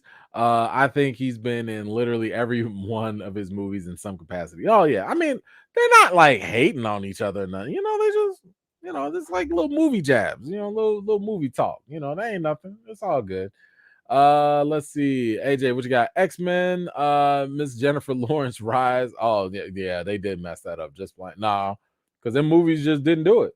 That was one of my biggest pet peeves. I wish I had this channel while the X-Men movies were going. Y'all do not understand how much I hated the push that they gave to Mystique and Jennifer Lawrence, just forcing her story onto us as if Mystique was ever that important of a character. I'm like, if y'all don't get this is why I got a problem with Bizarro Kevin Feige, aka Simon Kinberg, because he wanted to be Kevin Feige so bad, but his vision with the X-Men series was so terrible. This is the guy that is single-handedly responsible for some of the worst X-Men movies. X3, him. The Apocalypse one, him. So sick of them. So sick of them. And it was all him. He was all like, oh, yeah, we need more Jennifer Lawrence. No, you don't. Puma, what you got? Okay, went to the store. I'm back. Hasbro, Hanna-Barbera, Legendary are about to show the MCU and DC that they're not alone anymore. Okay, all right, cool. We'll see. We'll have to wait and see what happens. Thank you so much, Puma. All right, let's move on. What other stories do we have? Oh, yes. Okay, so I did want to talk about this because everybody and their mom was like, "E-Man, have you seen this? Have you seen it? Have you seen it?" Yes, yes, I've seen it. And I like y'all. I be listen.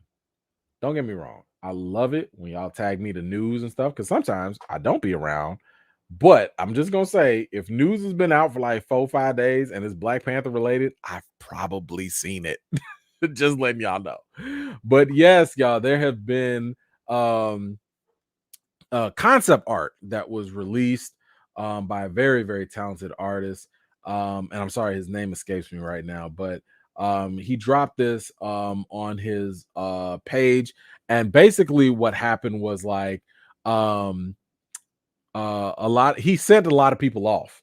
A lot of people were sitting there like, oh my God, is this real? Is this real? No, it's not real. But let me tell you, man, this thing is still amazing. So what he did was, let me get this out the way so y'all can see it. He used AI technology to do these little mock-ups, right? So Marvel Studios, Bashanga, the first Black Panther coming to Disney Plus. So this is not real. It was just a concept art, but man, this looked good. This looked good. He got Brian Tyree Henry as Fastos, John Boyega as Bashanga. Okay. I don't know who that is, but Bosk. I don't know nobody named Bosk. That was the first. Let me say something. That was the first moment I saw this and was like, who is Bosk? If you don't get we got Black Panther at home. What is this? You mean Bast? B-A-S-T? Bast? The Panther goddess? Like, what are you doing? What is happening? But anyway, we keep going, and it's just, this just looks phenomenal, right? Like the looks, it's so crisp, it's so clear. I love it. You got the designs. I'm looking at this like, man, some of these look more futuristic than Wakanda today. I'm like, yo, who is this? What is going on here with the fire? Like what tribe is this brother from? What is this? Woo! And here's the thing: the deeper you go into all of this, the more you go. And this is beautiful. I love this too. This is so gorgeous. All of this with AI. This ain't your normal Photoshop now. Okay, this ain't just a little Photoshop action or whatever.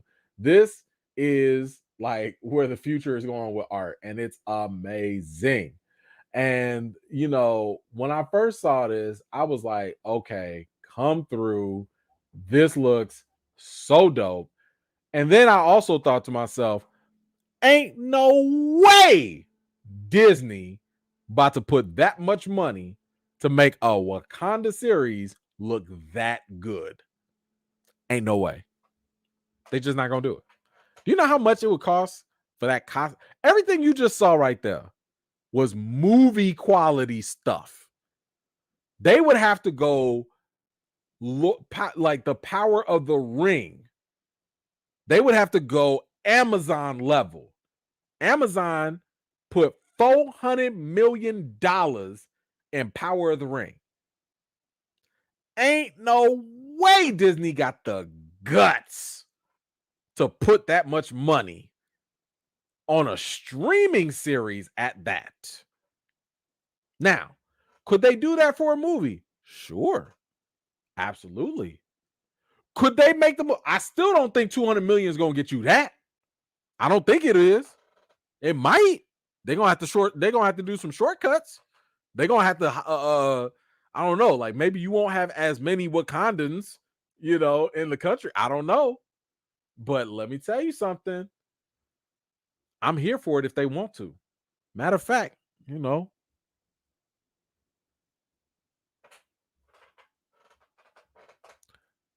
I would not be surprised if a Bashanga movie or series were to hit the streets, hit them theaters. But you ain't hear that from me. Anywho, um, so what do y'all think about the concept art for maybe Black Panther 3, maybe a Wakanda series? I don't know. Y'all let me know what you think in the comments down below. All right, let's move on before them Black Widows come through. Um boop boop boop doo. Okay, we almost done. Oh yeah, we got a Namor update.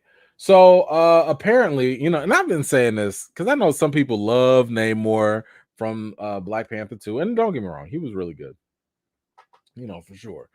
But a lot of people was like, oh man, can we get like a Namor movie? And no, no. I don't think Namor needs a movie. And this is again not a knock on the actor at all. But we just got done talking about characters and movie stars. Tenoch Huerta is not a movie star. He just isn't.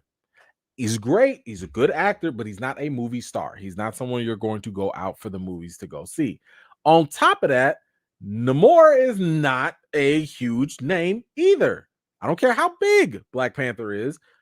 The average person is not like, ooh, Namor, let me go see that. No, they're not. So you're going to have, if not a worse situation than Black Adam is having now. And they have The Rock.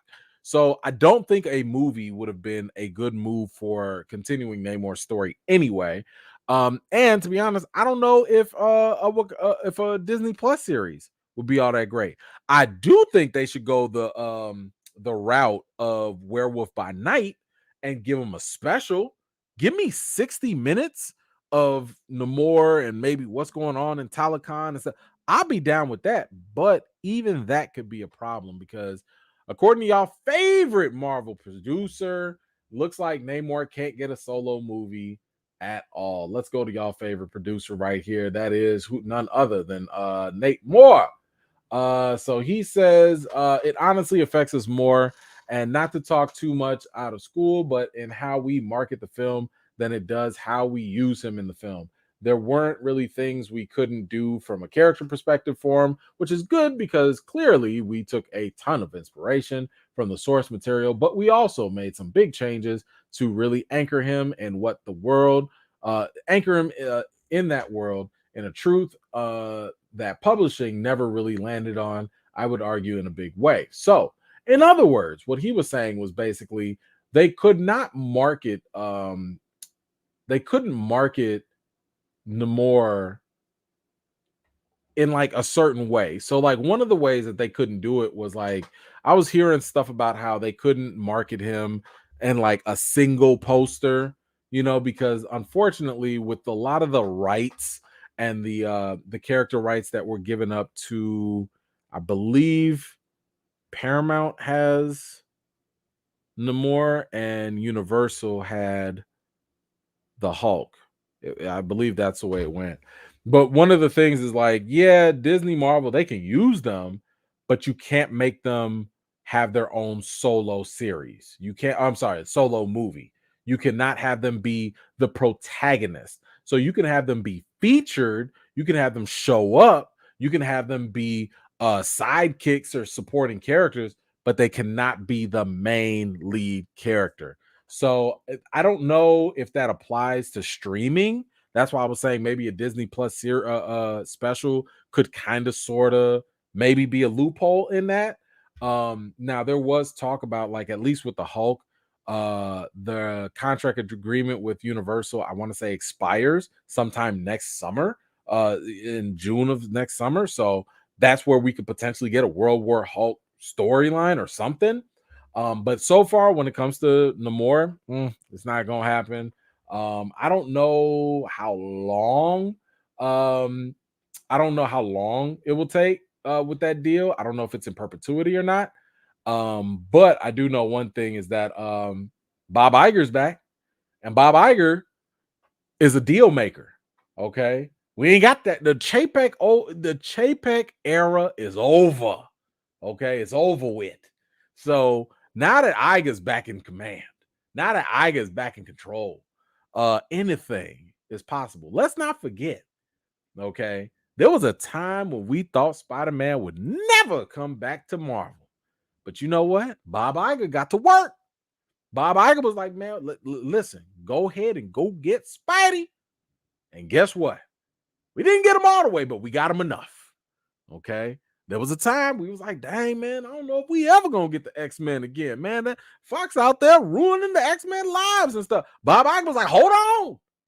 Take that. Let me write y'all a $71 billion check. Bring them X-Men over here. And all was right. So you know what? I got some confidence that I think and hope Bob Iger pulls some more magic out his hat, because that's all this guy does. All he does is allow Disney to flourish and grow, and that trickles down to Marvel Studios. And I've told y'all, the best times Marvel has been amazing is when Bob Iger was in control. When he left, Phase 4, it got terrible. So we will see. We will see. Y'all let me know what you think about the Namor update. Do you want a movie? Do you want a special? Do you want a Namor Telecon series? Let me know in the comments down below. Kano, what you got? Got me up to boss too. I know that right there. I was like, who that? Who that got us? Let's see. Thank you, Buzz. Where is the Thundercats movie? I'm ready for. I don't know. I haven't heard anything about that. Like, it just, I heard that it was in the works and they was getting I think it was the director for Godzilla that they were gonna get, but I guess not. Winter Soldier, back at it. Did you see the interview with Bob Iger where they asked him if he was gonna stop with the woke show and representation and go back to the real MCU?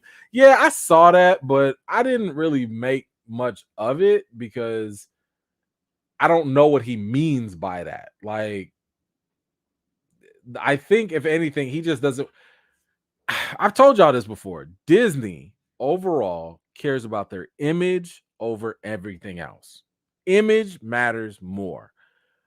I think for him, what he's more likely talking about is he doesn't want to get into conversations about politics because one way or another, it can be weaponized against the company of Disney, and that's not a good look. You don't want Disney to get in between these things or these cultural, political things because, and this is something I've said for all businesses, whatever business you are, you have two options. One, you can stay neutral as a company, as a business. If your job is to do cell phones, man, just do your job. Shut up. Don't nobody care what you got to say. But the other option is you could step into the social era, the social ring, and now you have to bear the weight of social responsibility, right? So if you go out there and say, hey, Black Lives Matter, okay, you said Black Lives Matter, right? Okay, now we're going to hold you accountable to everything and anything racially, connected, right? Because you said it, so you better follow through with it. Don't sit here and talk about Black Lives Matter, but then you laying off only black people, you know what I'm saying? Like something like that. So I think for him, he's kind of like, I just want us to go back to being more neutral. So that way we're not taking nobody's sides and nobody is trying to attack us, because during that time they were getting attacked by the, I think, more conservative sides. I don't know. But they were getting attacked and their name dragged, and Bob Chapek wasn't making it no better. So they just want to avoid all of that and just get back to creating movies and content and doing the theme park. So I'm not mad at that at all as from a business perspective, because to be honest, it gets kind of hard to keep up social responsibility once you get into that sector. AJ, what you got? Hey man, quick question. Speaking of Eternals and Bashanga's concept and Namor, why in all this water action in Black Panther, Wakanda Forever? We still have not talked about that big hand or the big head in the middle of the ocean. I've seen people talk about it like, oh, that was the Indian Ocean, and that's not Namor's domain. And I'm like, Namor was out here listening to CNN on the politics and T'Challa's UN meeting. I'm pretty sure this man understood or saw what the hell happened over there. I don't know. I don't know. That's another thread that, like, for whatever reason, um, Marvel just gonna skip over, I guess, or maybe they go back to it one day. I don't know. I mean, we're talking about the same company that just conveniently skipped over 4 years during the blip, 5 years of the blip. They ain't talking about that. Apparently, society was going crazy. Apparently, different countries were going to war. Apparently, people were fighting for resources. Apparently, there was a whole bunch of mess going on, but we never gonna see it. So I don't know. I don't know. I couldn't even tell you why or what's going on. Couldn't even tell you. Let's go. My man Reese is here. What's going on? What more Black Panther to T'Challa 2? Okay, 2 is a bad movie. Wow, okay. You want Chadwick recast? I feel you. Chadwick's feelings, oh, like hurt your feel. Okay, I know. Don't like Marvel. Love Chadwick and Panther 3000. All good, Reese. I totally feel you. I understand. The movie didn't turn out the way you wanted. I get it. Trust me, you are not alone in that feeling. And yeah, I totally understand. I really do, you know. And thank you so much because I know you've been very dedicated to supporting the franchise, supporting Chadwick and all that, doing the great work that you did. So I understand. I understand. And I'm sorry. I'm sorry that you feel so disappointed, because franchise means a lot to people. And yeah, I don't know. I feel like Marvel kind of dropped the ball with that, but I kind of was forewarning people about that a long time ago, but nobody listens to me all the time, and it's okay. It happens. It happens. All right, y'all. Y'all know what time it is. We got some things to watch. Oh, first of all, let me just say there are two trailers I'm not going to play. The first trailer is the Super Mario Brothers trailer. Main reason I'm not playing it is because Universal don't want to play nice. Every time I put something on with they demonetize everything. Like they block the video. The only way you can watch it is if it's on mute or something. And it's kind of like, well, what's the point? You know what I'm saying? So I'm just not gonna mess with their stuff no more. Um, and I'm just not gonna do that video. No reactions for that. So I apologize if you were looking forward to that. I would encourage you to go watch it. I did like the Super Mario trailer. I mean, they got Donkey Kong in there. They did the Super Mario Kart. Like, I was like, yo, okay, this forget Chris Pratt's, very basic voice. This actually looks pretty good. So definitely has my interest, and I will be going to check that out for sure. The second one that I was going to watch, but unfortunately I'm just not going to because my kids watch my channel, and this is not one that I can play and feel comfortable playing here. So yes, unfortunately, no Cocaine Bear trailer. Um, I will try. Maybe I'll do a separate video. Maybe I'll do a separate video for it. But I'll just say this: go watch the Cocaine Bear trailer. From what I've heard, the thing is nuts. I only saw like the first couple seconds and I turned it off and I was like, wow, can't play this, So I think I'll say, because I haven't watched the full thing. I only watched like 20 seconds and they cussing and all this stuff. And it's a very violent thing. So obviously, for adults, y'all go watch it. But I'm just not gonna put it on my channel here. But I would encourage you to go watch it because the concept sounds crazy. So there's that. But go check out, just type in Cocaine Bear trailer. Supposedly it's based off of a real story where a plane was flying around. They dropped some cocaine, and a bear started sniffing it and went crazy. I don't know. But it's nuts. Anyway, with that said, we are going to watch at least 3 of these trailers today, and one of them is going to be Indiana Jones.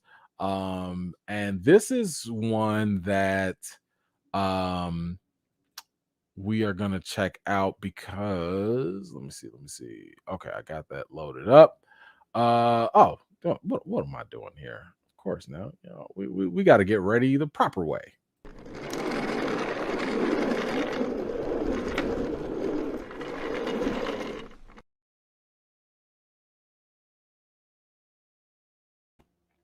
All right. Here we go. So we have Indiana Jones 5. This is Harrison Ford's last ride for Indy. Finally. But yeah, we're about to see what this is all about and react. All right, so let's go check this out. I miss the desert.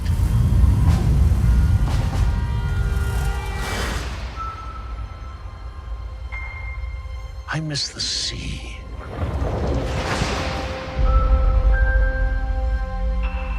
And I miss waking up every morning, wondering what wonderful adventure the new day will bring to us. Those days have come and gone. Perhaps not. I don't believe in magic. But a few times in my life, I've seen things I can't explain. And I've come to believe it's not so much what you believe.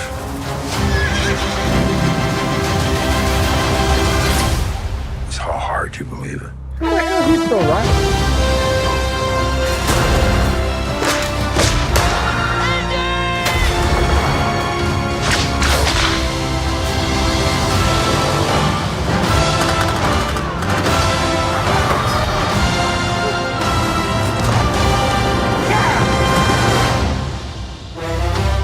They de-age him?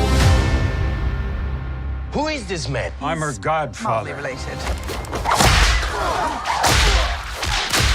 Get back!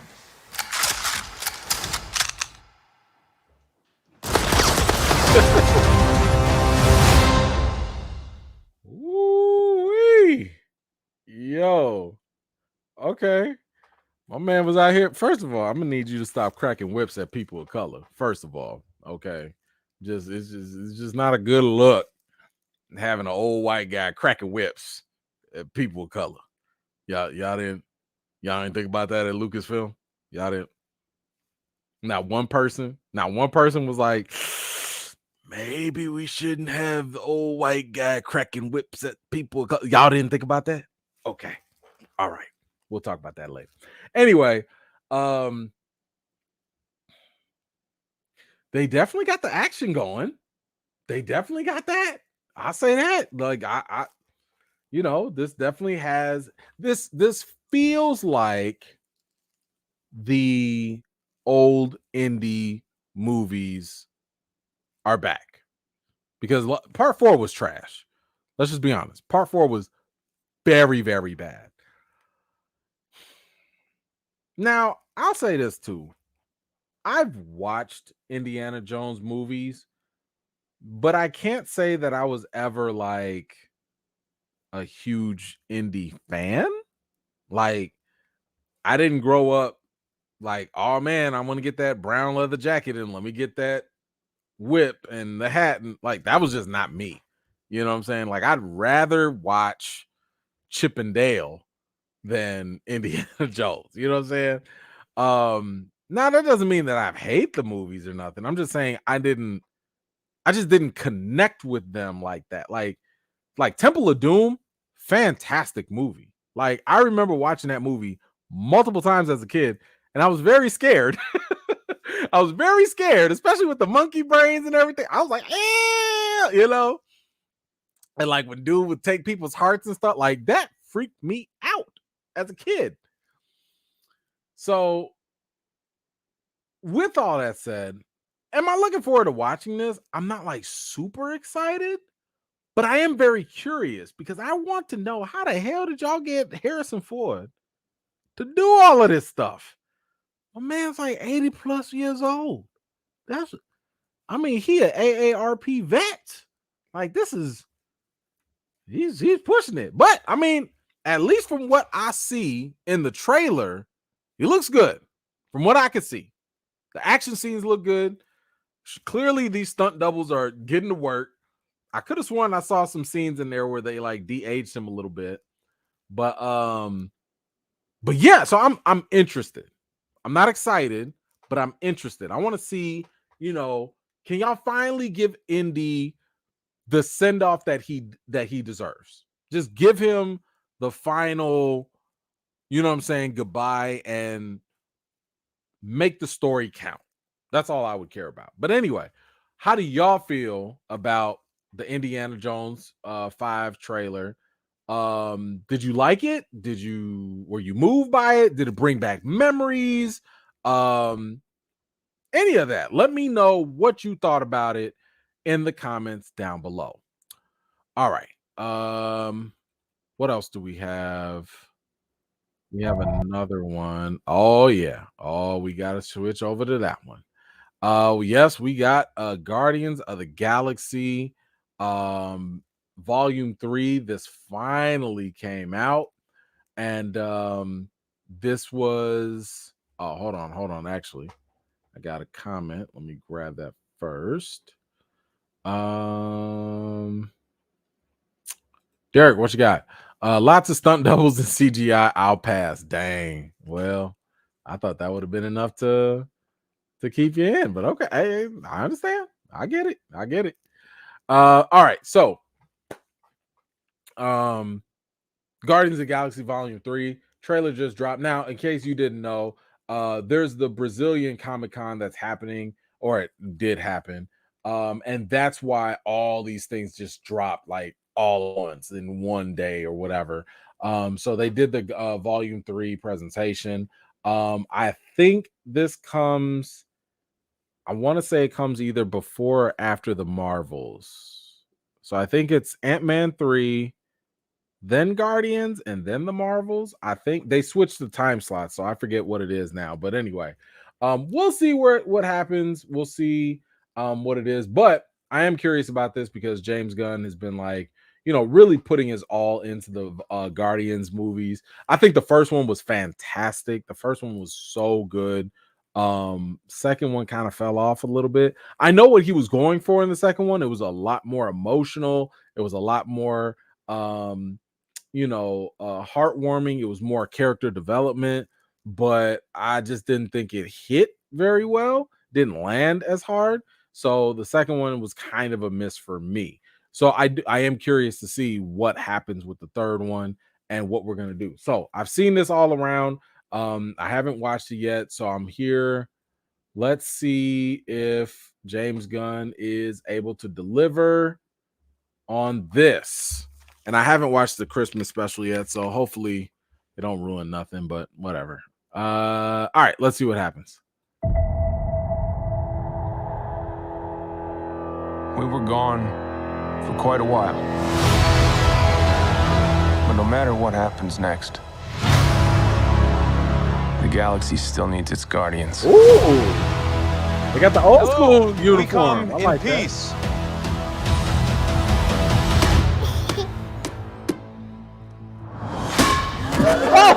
Come on, Drax. Seriously, dude? Why did you do that?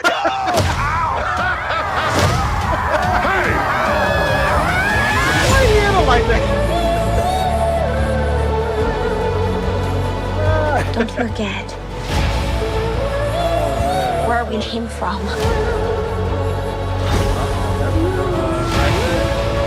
We have been running our whole lives. Pete, I'm done running.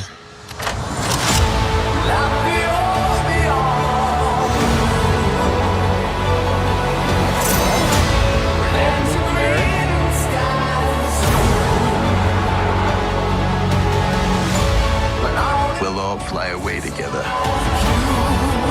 One last time. Into the forever and beautiful sky.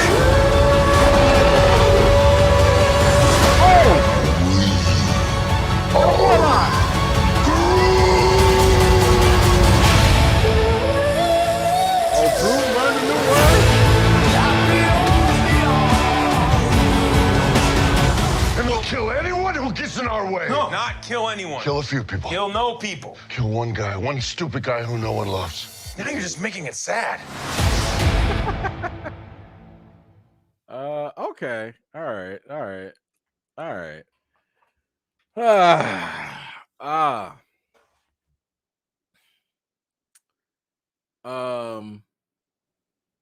Wait a minute. Okay. I need to go back to this. Yo. Okay, first of all, we got the High Evolutionary. That's dope. And I love the actor that plays him. He was in Peacemaker as well. Why they look like what are them little things called? What's that game called? Where you're an imposter or whatever. That's what they look like, you know, in their little space suits. Y'all seen them? Hold on. I know y'all saw it. What is that game called? Dang, my daughter just had me playing that thing where you got to pick out the imposter or whatever. Among Us. Thank you. Yes. Yeah. They look like Among Us. Don't they look like the Among Us stuff? I know they did that on purpose. But yeah, wait a minute. Like, so okay, I have no idea what that is. Nebula is saying, "What's up?" Okay. What is this?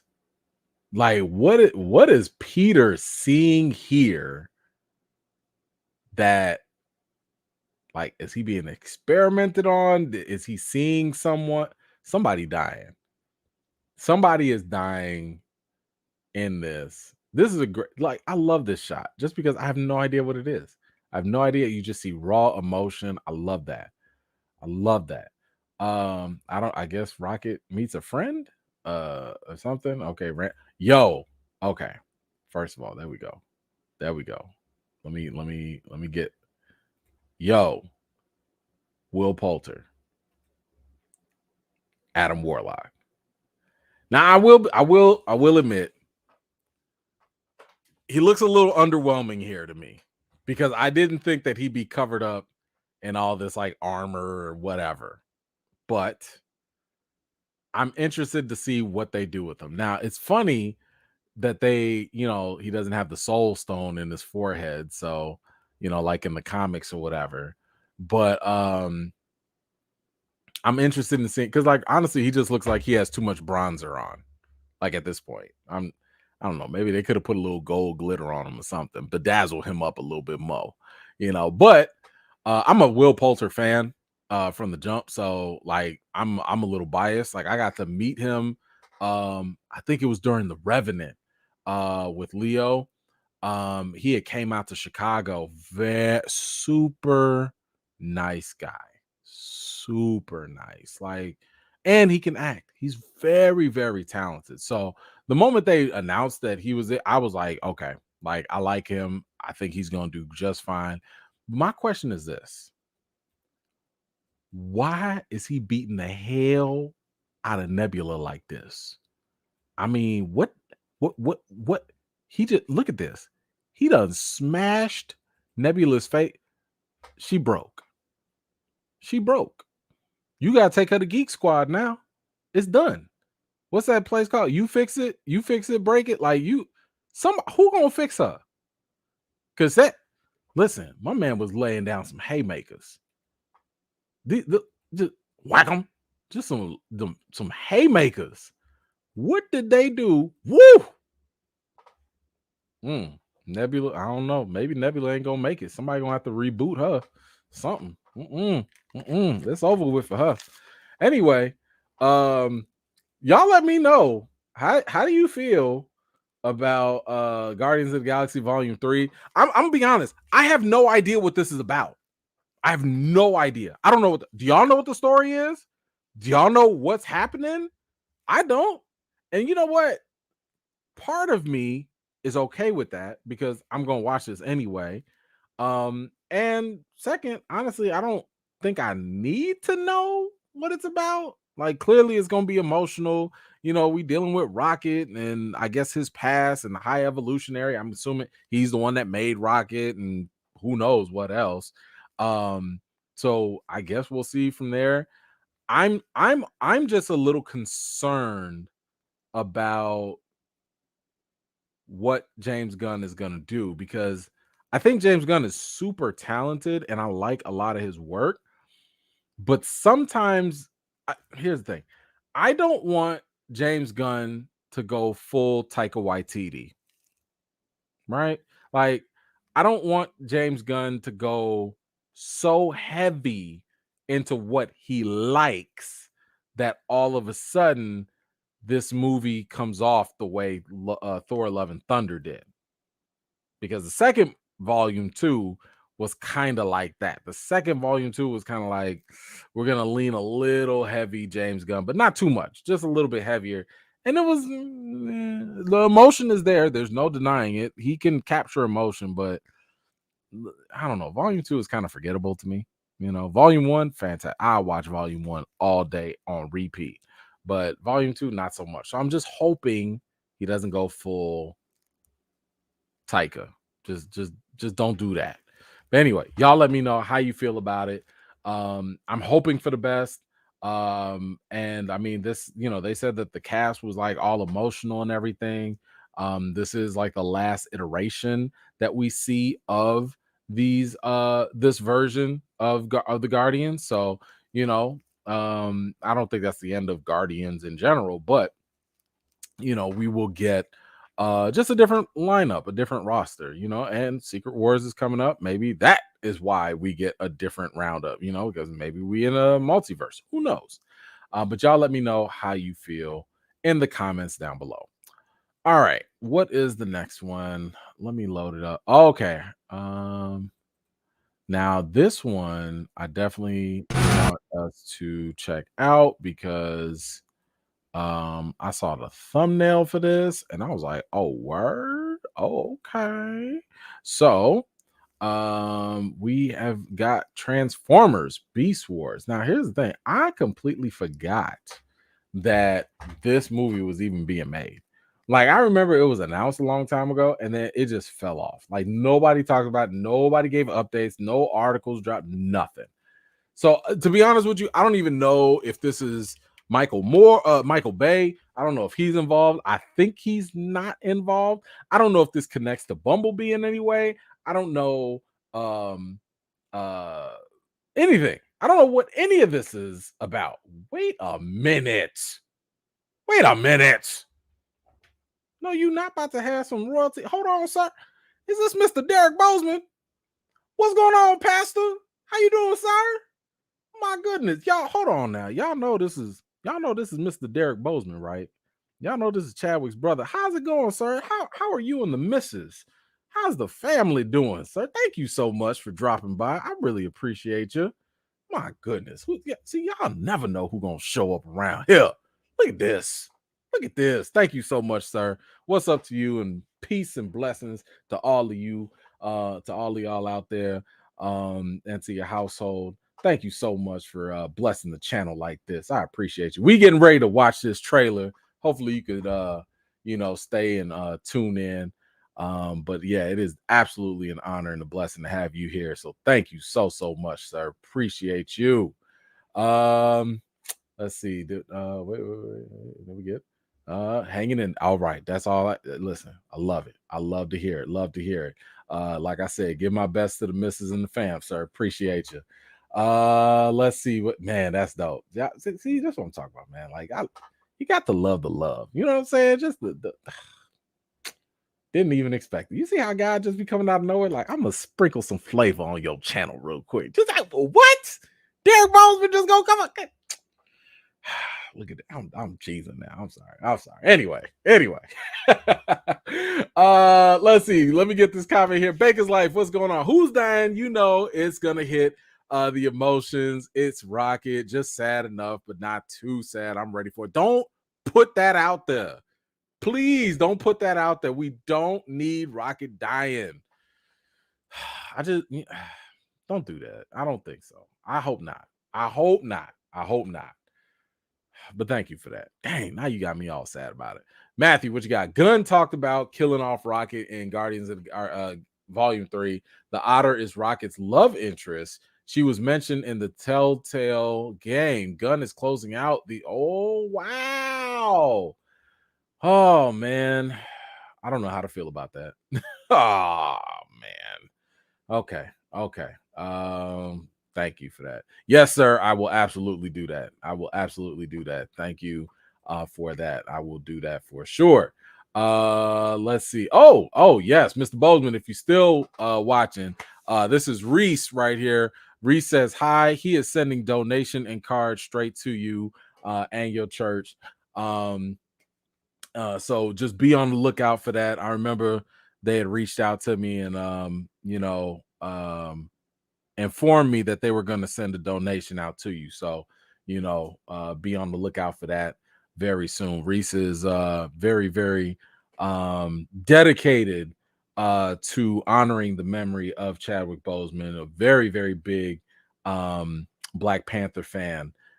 Flew all the way from Oakland just to come on out to my watch party for Black Panther and supporting the Wakanda Forever challenge. So be on the lookout for that. Reese, thank you so much for your contributions, and thank you for also donating to Pastor Bozeman's church as well.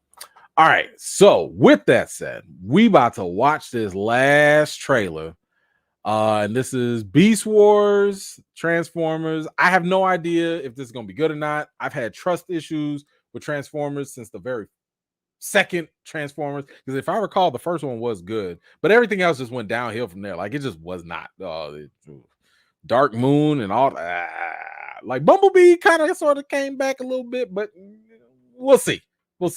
So I've heard some good things, but I want to see this for myself, and I want to see what y'all talking about. So let us check out this Transformers Beast Wars trailer. Yeah, it was all a dream. Oh, that's how we kick it off? Okay.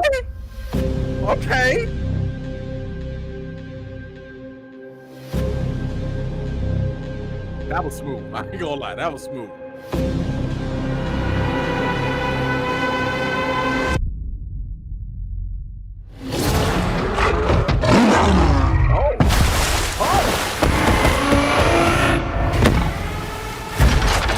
Stand down. I'm not the one to fear, Prime. There is a darkness coming. Okay.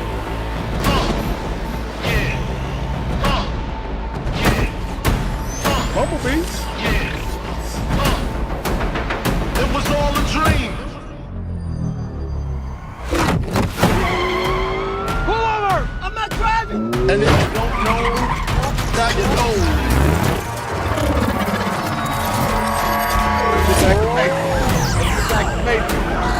Oh, we doing hologram?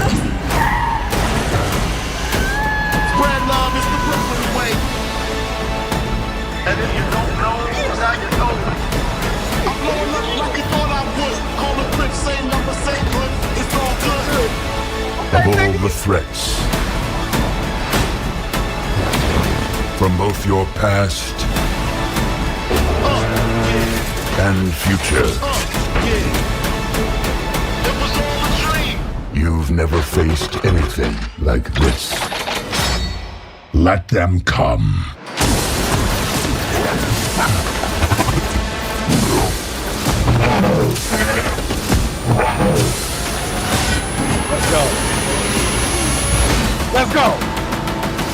Let's go. And if you don't know, now you know. Now you know. This can't be real. This can't be real.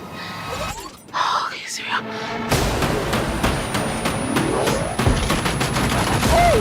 Walk out. That's how you cut a trailer. That is how you cut a trailer. Go. Hold on. Because what y'all not gonna do is send me off again. Because every Transformers trailer has been fire. They have cut some dope trailers, and the movies be straight gutter booty trash. I am hoping so much that what we just saw was going to be exactly what we're going to get, but more. Because what we just saw in that trailer, that's what I want. I don't need more than 2 human beings talking in a Transformers movie. 2 is the maximum. You could have a little boy, maybe talk to a little stranger. So that's it. I don't want to hear no humans in my Transformer movie. That's one. I love that action scene, the chase scene. That looks phenomenal. That looks phenomenal. Love it. I love the technology that they already using with the holograms and stuff. Let's go. Be futuristic, please. Y'all are robots.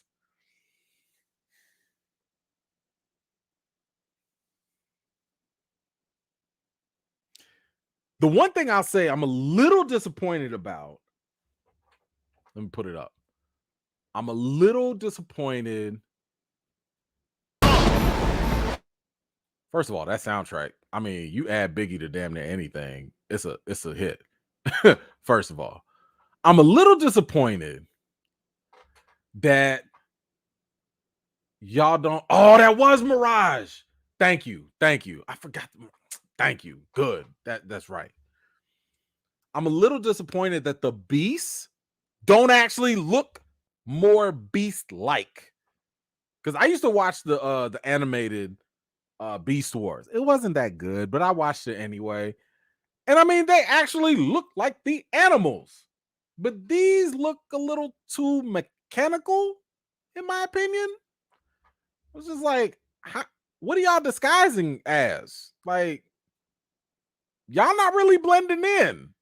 Like, don't get me wrong. They look dope, Oh, God, that Porsche. Oh. Like, I mean, I'm looking at, oh, God, that's it. Like, look at this.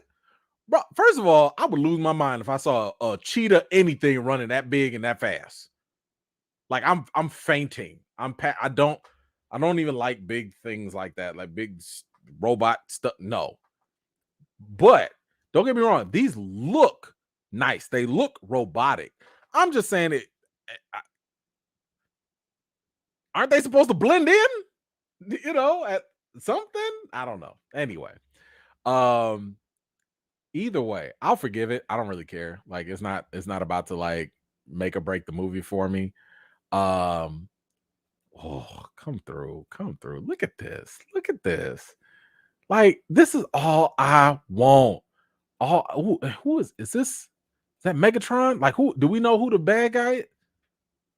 I don't know if I can see. Do we know who the bad guy is? Is that Megatron or so? I don't know, but I'm here for it. I cannot wait. Dan the man, where you at? You still in here? Did we see your character? Tell me we saw your character in here. I don't know. I was still kind of hype off of everything. But if we did, let me know. The Terracon. I never really followed them as much, so sorry. But I appreciate that if y'all help us out with some of those, because I don't know all of them. But you say the Terracons, all right, cool. Terra Squad is gonna be them, fine. Whatever works. But I like this. Listen, one of the best iterations of Transformers that I've seen so far has been the series that's on Netflix. Netflix has like these little mini animated computer graphic type of series. I don't know if y'all have seen it or not. But it takes place primarily on Cybertron, and all it is Transformers and their lore, their gods, their mythology, their history, their battles, their war. That's it. Ain't a human being in sight. And when I tell you, that was so satisfying. I loved it. I loved it. Every single episode of the Transformers series on Netflix. So go check it out if you haven't already. That is the way the movies should be. The movies should focus on Transformers, and the humans should be secondary. Nobody ever cared about humans in the Transformers series. Period. They've always been the worst part, and it's always been one of the weakest things that Michael Bay brought to the franchise. It was way too human focused. So this trailer is amazing. Like this got me pumped. I mean, Optimus is looking great. You know what I'm saying? Like I'm here for the cars. I'm here. What was it? Anthony Ramos. I mean, first of all, he could have been Zorro. He could have been Zorro. Come on now. Tom Holland. Yeah, stop it. Anyway, I'm here for this, and I'm just a fan. Listen, y'all don't. Let me tell y'all a little story. I will never forget, and this is I ain't about to get too personal, but when I was 4, yeah, I was 4 years old. My favorite toy was an Optimus Prime toy. It was Optimus Prime. And I remember that I was 4 because it was at my 4th birthday that I had my Optimus Prime toy. And some little kid stole it. When I tell you that pain has never left my soul, I don't even remember what happened during that party. I just remember I was ready to fight everybody for my Optimus Prime toy.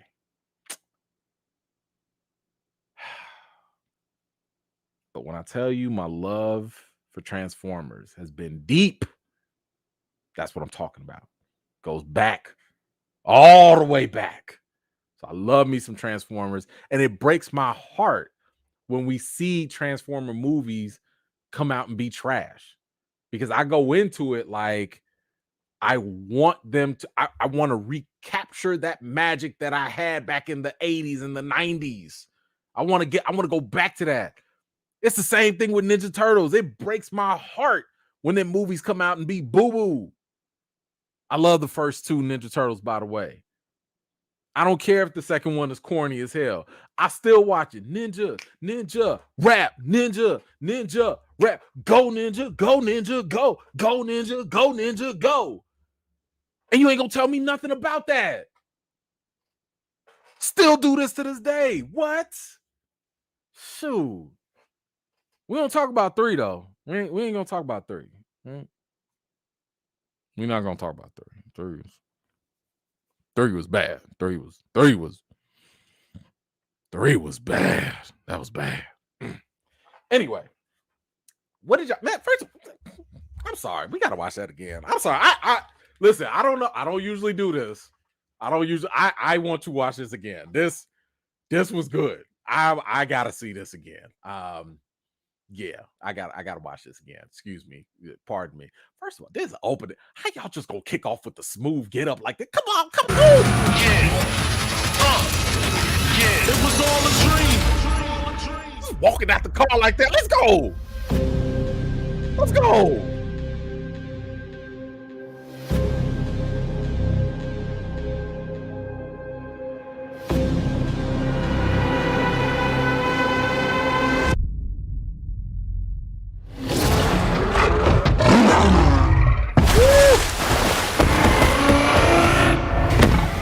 First of all, right there with all that water, I would have peed on myself. I'm just letting y'all know. Let me walk into the jungle and I see a mini King Kong jump out to me like that, and there's water. I'm peeing. Get me some new pants. Get me some swim trunks. My pants is over with. It's done for. Just saying. That's ain't no way. Ain't no way. Stand down!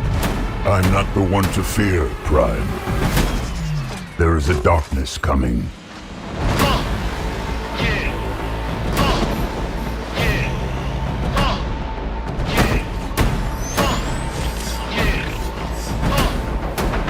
It was all a dream. Pull over! I'm not driving! And if you don't know, now you know. That's so cool. That's so cool.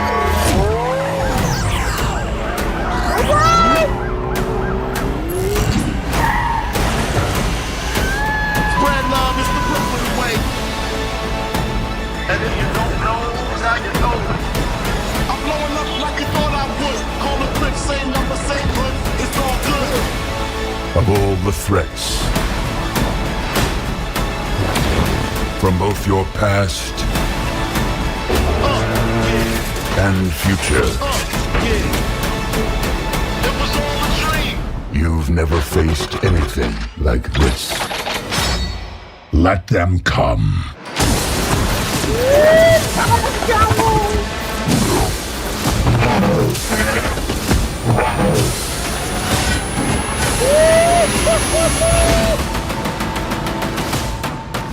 And if you don't know, now you know. This can't be real. This can't be real. Oh, okay, it's real.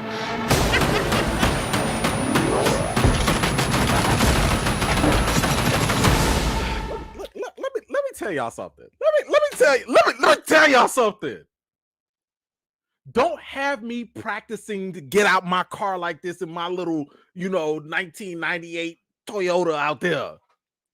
Don't make me. I will mess up my car. I will try and get out my car like this. Don't put that in my head, because now I want to do that.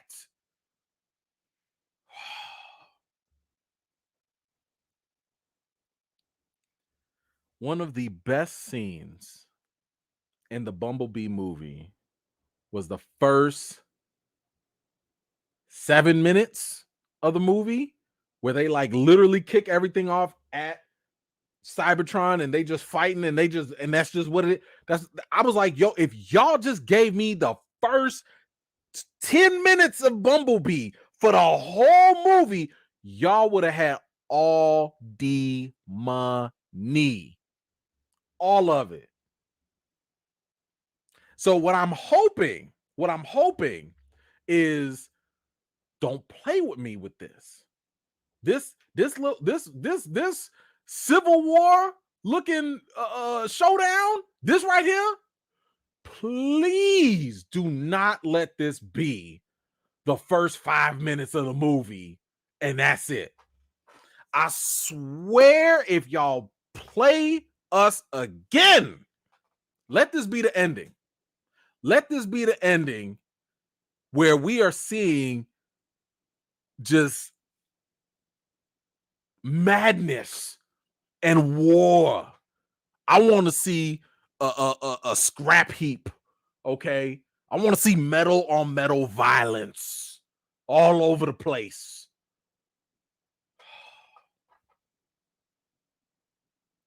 I want this to be so good, but I want to protect my heart from heartbreak as well. I don't know.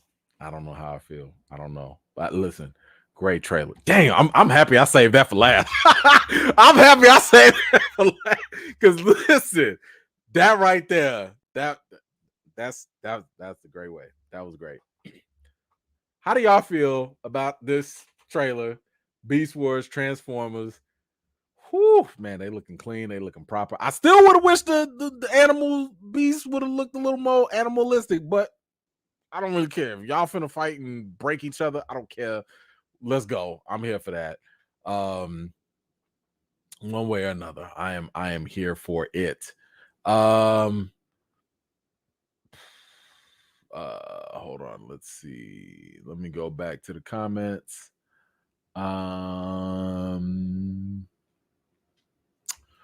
Derek, what you got? Hey, where's the Silver Surfer? Now would be a great time for him since this is the last of the Guardians of the Galaxy.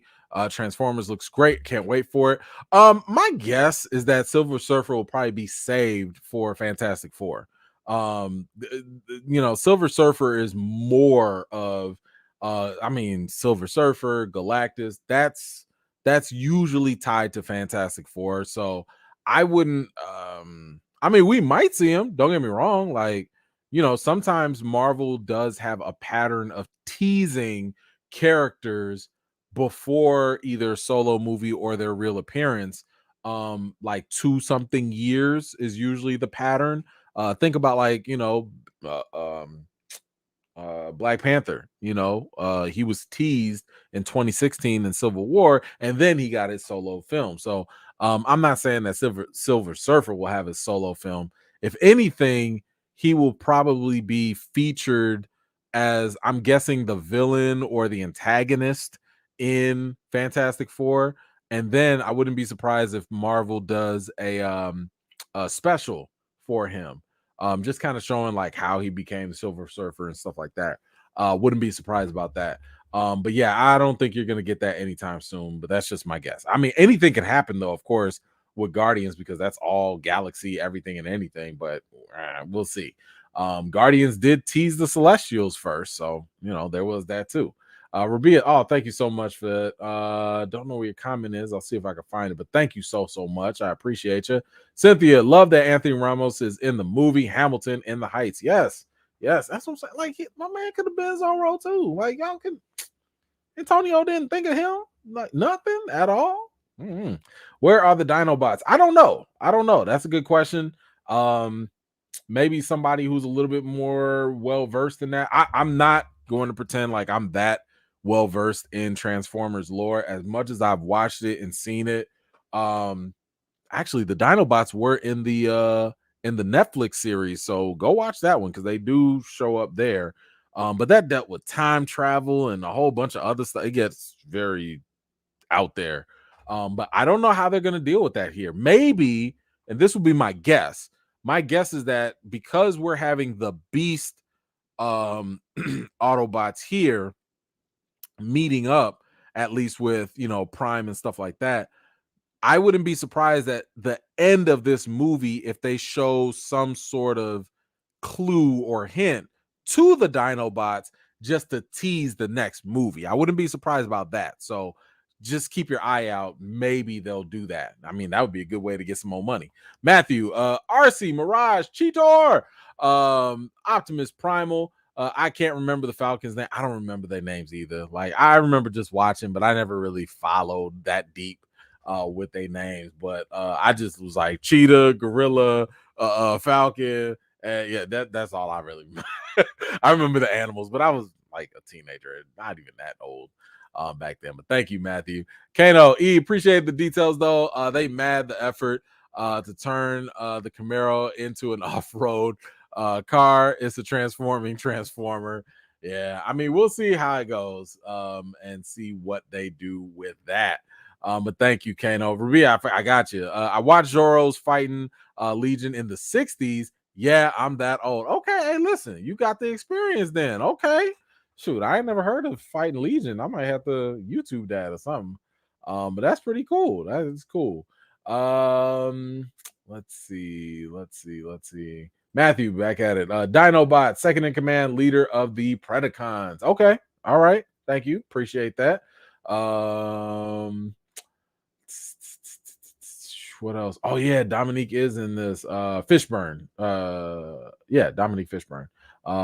That is definitely cool. Is Unicron finally coming? Now that will be interesting to see.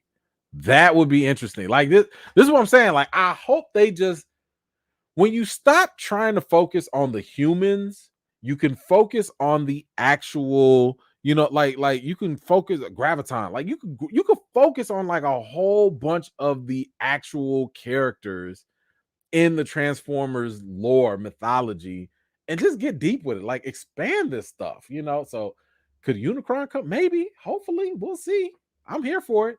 Inevitable One, nice to be on live tonight. Replay Gang, shout out to the Replay Gang. I'm not ashamed to admit I was in my 20s when I got all 5 Constructicons, okay, and was stoked to be able to make my own Devastator. I remember Devastator. Yeah, I want to see them use Predaking this time. He's a beast. Yes, yo, I remember Devastator. Like, I wanted that toy, but I couldn't. It was too many pieces. I couldn't get all of it. But yeah, thank you so much for that. Oh my gosh, my man, come on through. Pastor Bozeman, thank you so much for listening. I didn't know you were still on there. But I appreciate you nonetheless. And like I said, peace and love to the fam. And all. So thank you so much for stopping by. And thank you again, Inevitable One. I really appreciate you for that generous contribution. Oh my gosh, Travis, thank you so much. That's so wonderful of a contribution. Hey, have you heard anything about Blue Marvel being in the Marvels movie? Comics Explained just released a short, but I know he doesn't always go on credible sources. Loosely I heard that he could be in it. I would say that I would not be surprised if he's in it. I wouldn't put a lot of stock in him being a major part. Like, I get the feeling that he would be, if he is in it, you probably will only see him kind of casually in there, and I don't think you're going to get a lot of focus on him. That's just my guess. But this would obviously be the best place to put him in. The Marvels, Blue Marvel. He does have a connection with Monica and all that. So yeah, I wouldn't be surprised about that at all. I have my guess at who it might be because I think they already cast him already. But we will see. It was the brother that was in Halle Berry's movie Brutal. Was it Brutal? Whatever that boxing or MMA movie that she did. Bruised. It was in Bruised. I think it's that brother. I can't say for sure, but my guess would be it could be him. I forget his name. I'm sorry. But yes, I do think that there's a decent, I don't want to get nobody's hopes up. I think there's a very decent possibility of Blue Marvel showing up. I don't have anything credible to back that up. I don't have anything, like, just rumors and likelihood is all I'm going off of. So don't bet on nothing. Kimmy, what you got? Put this towards getting yourself a new Optimus Prime for Christmas. Oh, Kimmy, that's so. You know what? When I tell you, like, I might mess around and do that because y'all don't realize. Like, I was so hurt. Like, that just messed me up. That messed me up. But I'm about to definitely go. I'm gonna go look for it. I'm gonna go look to see if I can find it. And now that I got a bookshelf, I'm gonna go put it right up there. Thank you, Kimmy. I appreciate it. See, y'all be too much. Right? Y'all be just out here just loving on folks like that. Thank you so much. I appreciate you. I shouldn't even have said nothing. All right, y'all. That is all I have for tonight. I want to say thank you guys so much for taking the time to hang out and watch those trailers with me. Really means a lot to me. I had a very good time with y'all as always. We got little special guests coming through and all that stuff. Didn't even know it. Y'all don't know who gonna drop by. You know, that's just so dope. But I want to say thank y'all again. And I want y'all to have a fantastic week. Fantastic weekend. I've got a couple of things that I have to go to and go do. By the way, if you haven't already, go check out the latest episode of American Greed. You never know who might be on there. It's me. It's me. Yeah. Just go ahead and check it out. I wanted to post the video to save y'all the 40 minutes of time. It's actually an interesting story. But they wouldn't let me because NBC, they were blocking me again. So yeah, go check your boy out on episode 15, season 15. It's the Zach Avery story. See your boy doing little movie criticking on CNBC out there.